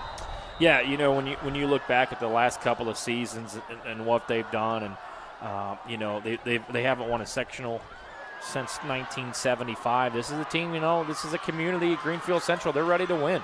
They're ready to see their team play late into the fall, you know, play some November football, and to come out, start 3-0, leading by 21 here with 8:38 to go, scoring 21 unanswered, you know, or 28 unanswered, excuse me. It was 22-15 Mount Vernon at one point. Man, you know, this is a great start for the Cougars, and, you know, we talked about that linebacking core. They've showed up tonight. That blocked punt. Cooper Hinton has had one heck of a night. He's been a guy that had, on both sides of the football. Yeah. Troy, as you know, has made some plays. So I've been very impressed by this Greenfield Central Cougar team. Well on their way to moving 3-0 on the season. But yeah, you know, just Mount Vernon missed opportunities here, and really, you know, we always talk about those momentum swings. They usually happen, you know, first possession of the game, last possession of the first half, first possession of the second half, and certainly Greenfield Central has done a good job of making the most of those. Pitch to Brogan over the left side, finds a nice lane, and will get inside the 40 near the 38. Yeah, nice little run there. Again, I just, you know, it seems like he's been a tick slower in this second half. I look like he had a little bit of a tweak maybe there to start the third quarter. But a nice run there to get into plus territory on the football field. And look, you're down 21. You know, you're probably thinking this is insurmountable odds. But you know what? If I'm Mount Vernon, I'm going here. Let's work on some things. Let's get some positive yardage. Let's see what momentum we can build heading into next week. And you know, let's take this final 8:32 and just see what we can do with it. Got another stoppage of play now with 8:32 remaining. See if we can get some updated scores on the Grill scoreboard here tonight around the state of Indiana. Yep, let's see what we got here as this updates. 35-6, Ben Davis the lead over Pike. Cecina with a 34-0 advantage in the fourth quarter over Covenant. Elsewhere, Danville gets a touchdown. They lead in the fourth quarter over Lebanon, 21-10. Park Tudor at halftime still leads 14-12. Avon and Hamilton Southeastern 21-10 leaders in the fourth quarter. Monrovia has gone final. They win 44-7. Arsenal Tech with a 28-8 lead. Gone final. Bishop Chatard 9-3 winners over Ron Colley. Wow. Low-scoring affair there, huh? Mm-hmm. First down and 10. The hurt player was Austin Kinser there for Greenfield Central. Meyer to throw. Steps up and now will carry it himself to the far sideline, and then it gets knocked out of bounds by Smith. Yeah, we're going to have a late hit. That's tough. I knew it was coming. You knew it was coming. I don't think, at that point the quarterback is a runner, but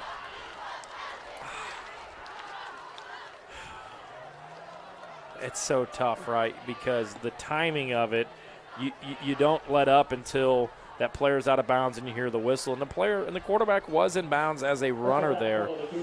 They're going to protect the quarterback. I get that angle of it, but that one was tough. That was tough. They'll mark the football down to the 20-yard line, and just like that, Mount Vernon knocking on the door.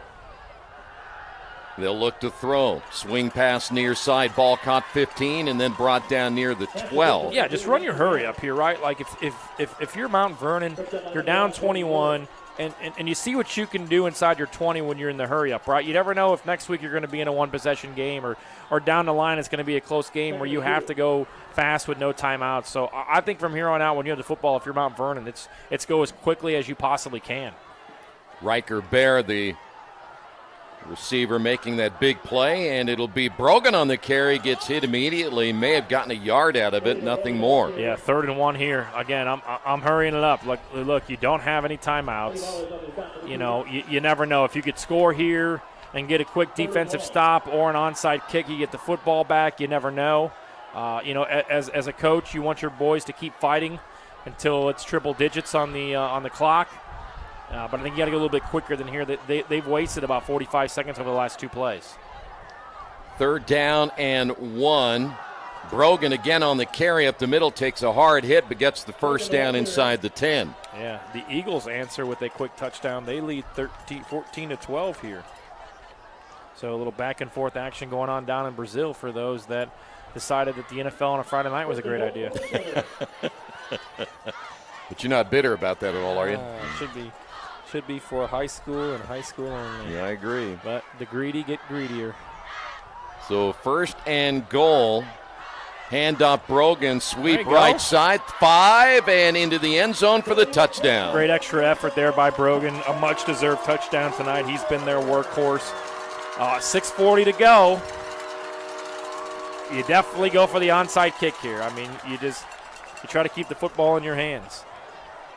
First score of the second half for the Mount Vernon Marauders. Was that about 8 yards out? Yes, sir. And Ryland Bernard will come in to attempt the extra point. This will put it back to 14. High snap, kick is on the way, and it is good. 6:40 remaining in the 4th on the Grill scoreboard. Greenfield Central 43, Mount Vernon 29. From warehousing to transportation and everything in between, Piper Logistics does it all.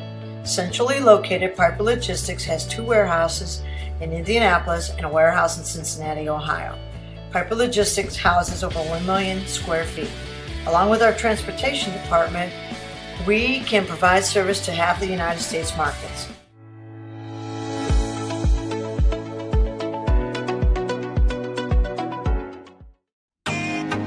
Can't get to a computer? Then we've got you covered. Just go to the IndianaSRN app and stay up to date with all of your favorite teams. You can watch live coverage or relive the experience with our on-demand service.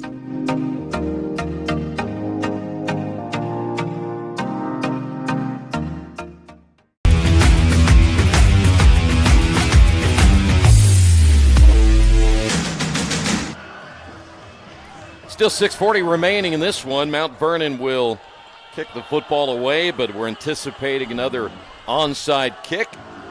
Yeah, this game's kind of showed you a little bit of everything. Blocked kicks, going forward on 4th downs, fake punts, interceptions, onside kicks. We'll see if they decide to boot this deep. It's going to hang and maybe make a bounce back, grab it. There you go. Sometimes that works too. Pooch that one high in the air, and Mount Vernon able to come away with it, and special teams coming up big again. A nice little bounce back there, and Mount Vernon got the bounce to them, and they'll have the football at the 28-yard line. Wow. Take a shot to the end zone here. Just a little pop-up. Somebody's got to come up and fair catch that. Nobody's there. Little pop-up, and it works. Again, look, even if you don't win this game for Mount Vernon, you have tried things in the hurry-up. You scored a touchdown in the hurry-up. You now know that, hey, maybe this little pop-up onside kick will work.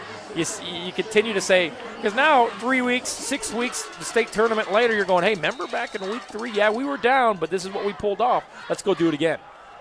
It'll be Brogan. Brogan brought down at the 26-yard line. I don't mind running the football, but you got to go quick here. You got to have that second play already called. You got to already be at the line of scrimmage.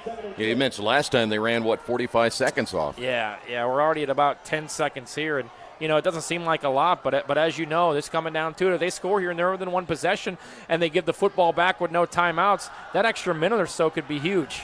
Brogan down after a gain of a yard. Yeah, I don't know about this. I think you gotta show some hurry up. I mean, you're not out of this by any stretch, especially if you score here. 3rd and 5. They have not taken a shot to the end zone yet. Yeah, I would go to 10 here in the slot. A little cut action right here. There they go, and it's intercepted. Into the end zone and a return, and Greenfield Central's going to get it back. Yeah, nice little read there by Carson Anderson. Picks it off. Momentum carries him into the end zone. I think he thought, oh, no, that could be a safety if I get caught back here. And, yeah, that'll about do it there. There wasn't really much hurry up there by Mount Vernon. I guess it doesn't matter, when you throw a pick like that. But, man, yeah, we'll see how Greenfield Central handles this final 6 minutes. I think you run the football as much as you can, especially knowing that there's no timeouts for Mount Vernon. So run the football, stay in bounds, and take about, 28 seconds off the play clock every snap. By the way, I think that pass was, you had 2 receivers there, but DJ Johnson might have been the intended receiver. Yeah. Joy was down there as well. They just couldn't quite connect. Run up the middle, not much there.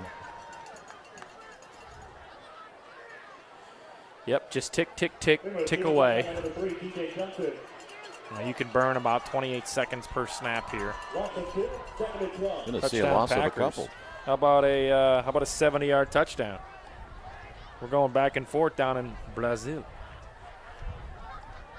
Packers win. They might want to play more of their games in Brazil. Oof.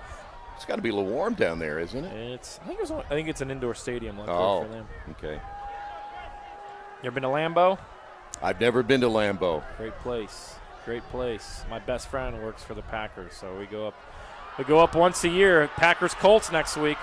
How about that run? Yeah, nice little run by our player of the game, brought to you by Aspen Creek Grill.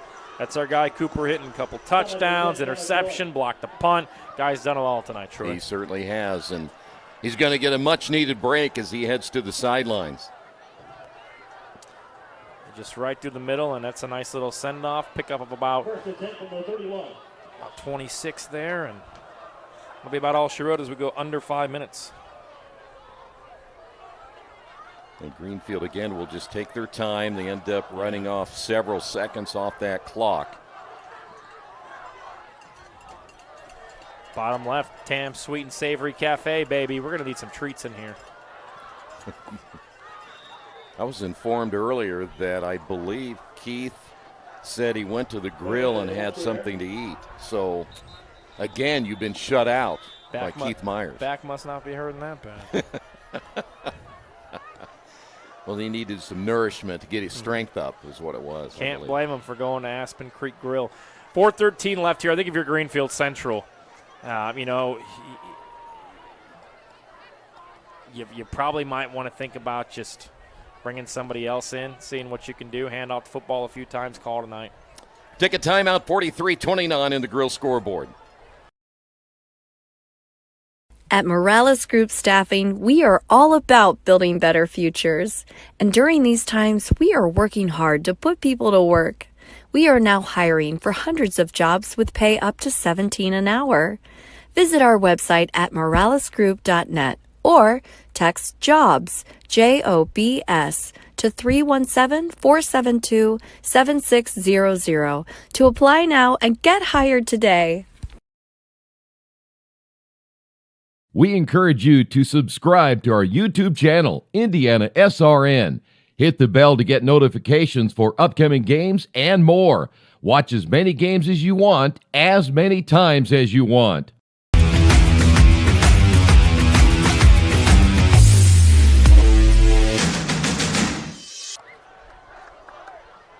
It'll be 2nd down and 10 as the clock now running here in this 4th quarter, and now we've got some movement up front.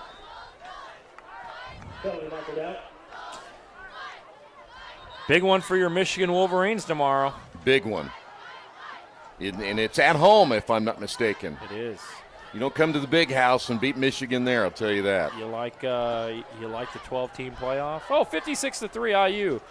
I'm sure fans filled the rock on that one tonight. I'm sure that IU's feeling this will be a big win that might get him some votes later in the year for that playoff. Yeah, that's going to be the difference between making the Pinstripe Bowl and the Detroit Motor City Bowl. No, but what a great time, right? Like we're here, football's finally here, and everybody counts it down. We've got so much action here in IndianaSRN, not only football, but volleyball, soccer, kids back in school. It's a fun time of the year. It is. Baseball playoffs right around the corner. Once again, the carry by Benavente over the left side. He will get back to the 35. Benavente having a great night tonight. Cooper hitting as well. Dallas Freeman's made some really good decisions at the quarterback position as far as when to keep the football, when not to keep the football. And again, Greenfield Central, we talked about it, 2-0 going in, and it was like, okay, kind of been back and forth, had a blowout last week. How are you going to respond on the road? Your opponent's first home game, your first conference game of the season. You beat this team last year 41-35, so Mount Vernon came into this contest wanting some revenge. But a great job tonight by the Cougars to not only play their way of football as far as running, but they showed different offensive stats. Like, look, that entire second drive of that second quarter was all through the air, which resulted in a touchdown. And look, they've got some playmakers. They have a great linebacker core. You and I talked about that at the beginning of this game. This is a team that on both sides of the football, when you got a guy like Cooper Hinton who can make some plays, they can be dangerous. Quarterback sneak for the first down after the run by Benavente. That'll be Dallas Freeman. And that'll put the football right at the 45-yard line. Indiana now winning their contest over that very stiff Western Illinois football team, 56-3 now. There was some talk whether there could be an upset in that one or not. So IU, good old IU. This is our year. Check out our banners. All right, sorry. Okay, I'm sorry. I'm gonna get a call. I hear a little bit of sarcasm there. I'm gonna get a call from Keith. Nice little QB keeper here. I mean, again, look. I think they're content with rolling this final 2 minutes out. But if you're gonna give them some space, we know Dallas Freeman's gonna keep chugging along, gaining those yards. By the way, I misspoke. Indiana now leads 63-3. Did they cover the spread? I'll say if you had plus 60, you're in trouble. You don't have to worry about Keith. He's a Purdue guy. So. Okay, good. They were picked 18th. You're a Michigan guy. Yeah. You an IU guy? You Purdue guy? All right, okay. All right. I can handle it. Picked 18th. No division, so you can't say you're picked 9th now. You got to go to 18. Old IU. Well, now Greenfield Central, after that first down run, can kneel on the football a couple of times here and put it away. Yeah, great win for Greenfield Central, as we mentioned. We had a heck of a first half. It was a back-and-forth contest. You weren't exactly sure how it was going to end, but a major third quarter there by Greenfield Central, putting up 21 unanswered points. Got it done via the run. Great sign of sportsmanship here from both sides as these guys have battled back and forth all evening.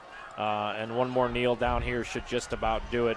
And Greenfield Central will move to 3-0 on the year and 1-0 inside of the Hoosier Heritage Conference. Time to name the player of the game officially, brought to you by Aspen Creek Grill, and I think we did mention it earlier, right? Yeah, look, I mean, Cooper Hinton, he's had one heck of a night. He had that interception. He had a blocked punt. He really did it all, scored a touchdown. Just number 0 was all over the football on both sides.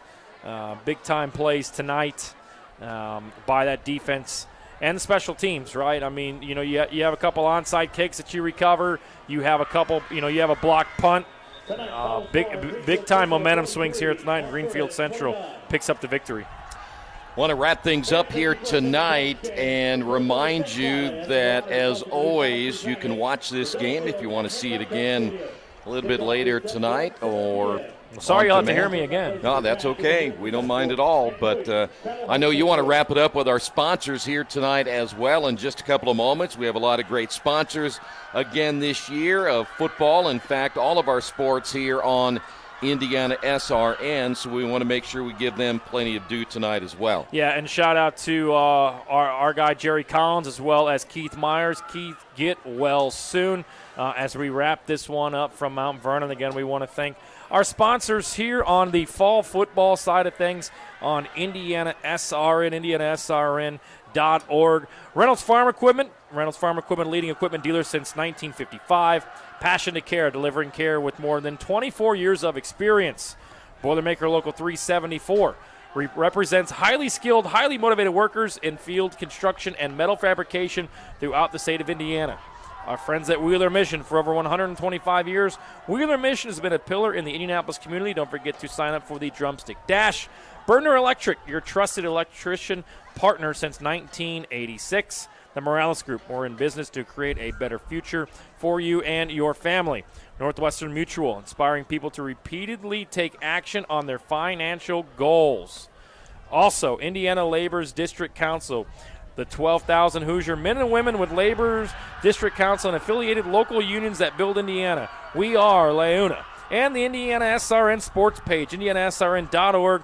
Click on the sports page tab. For everybody here at IndianaSRN, big win tonight. 43-29 is your final. We'll see you next week right here on IndianaSRN.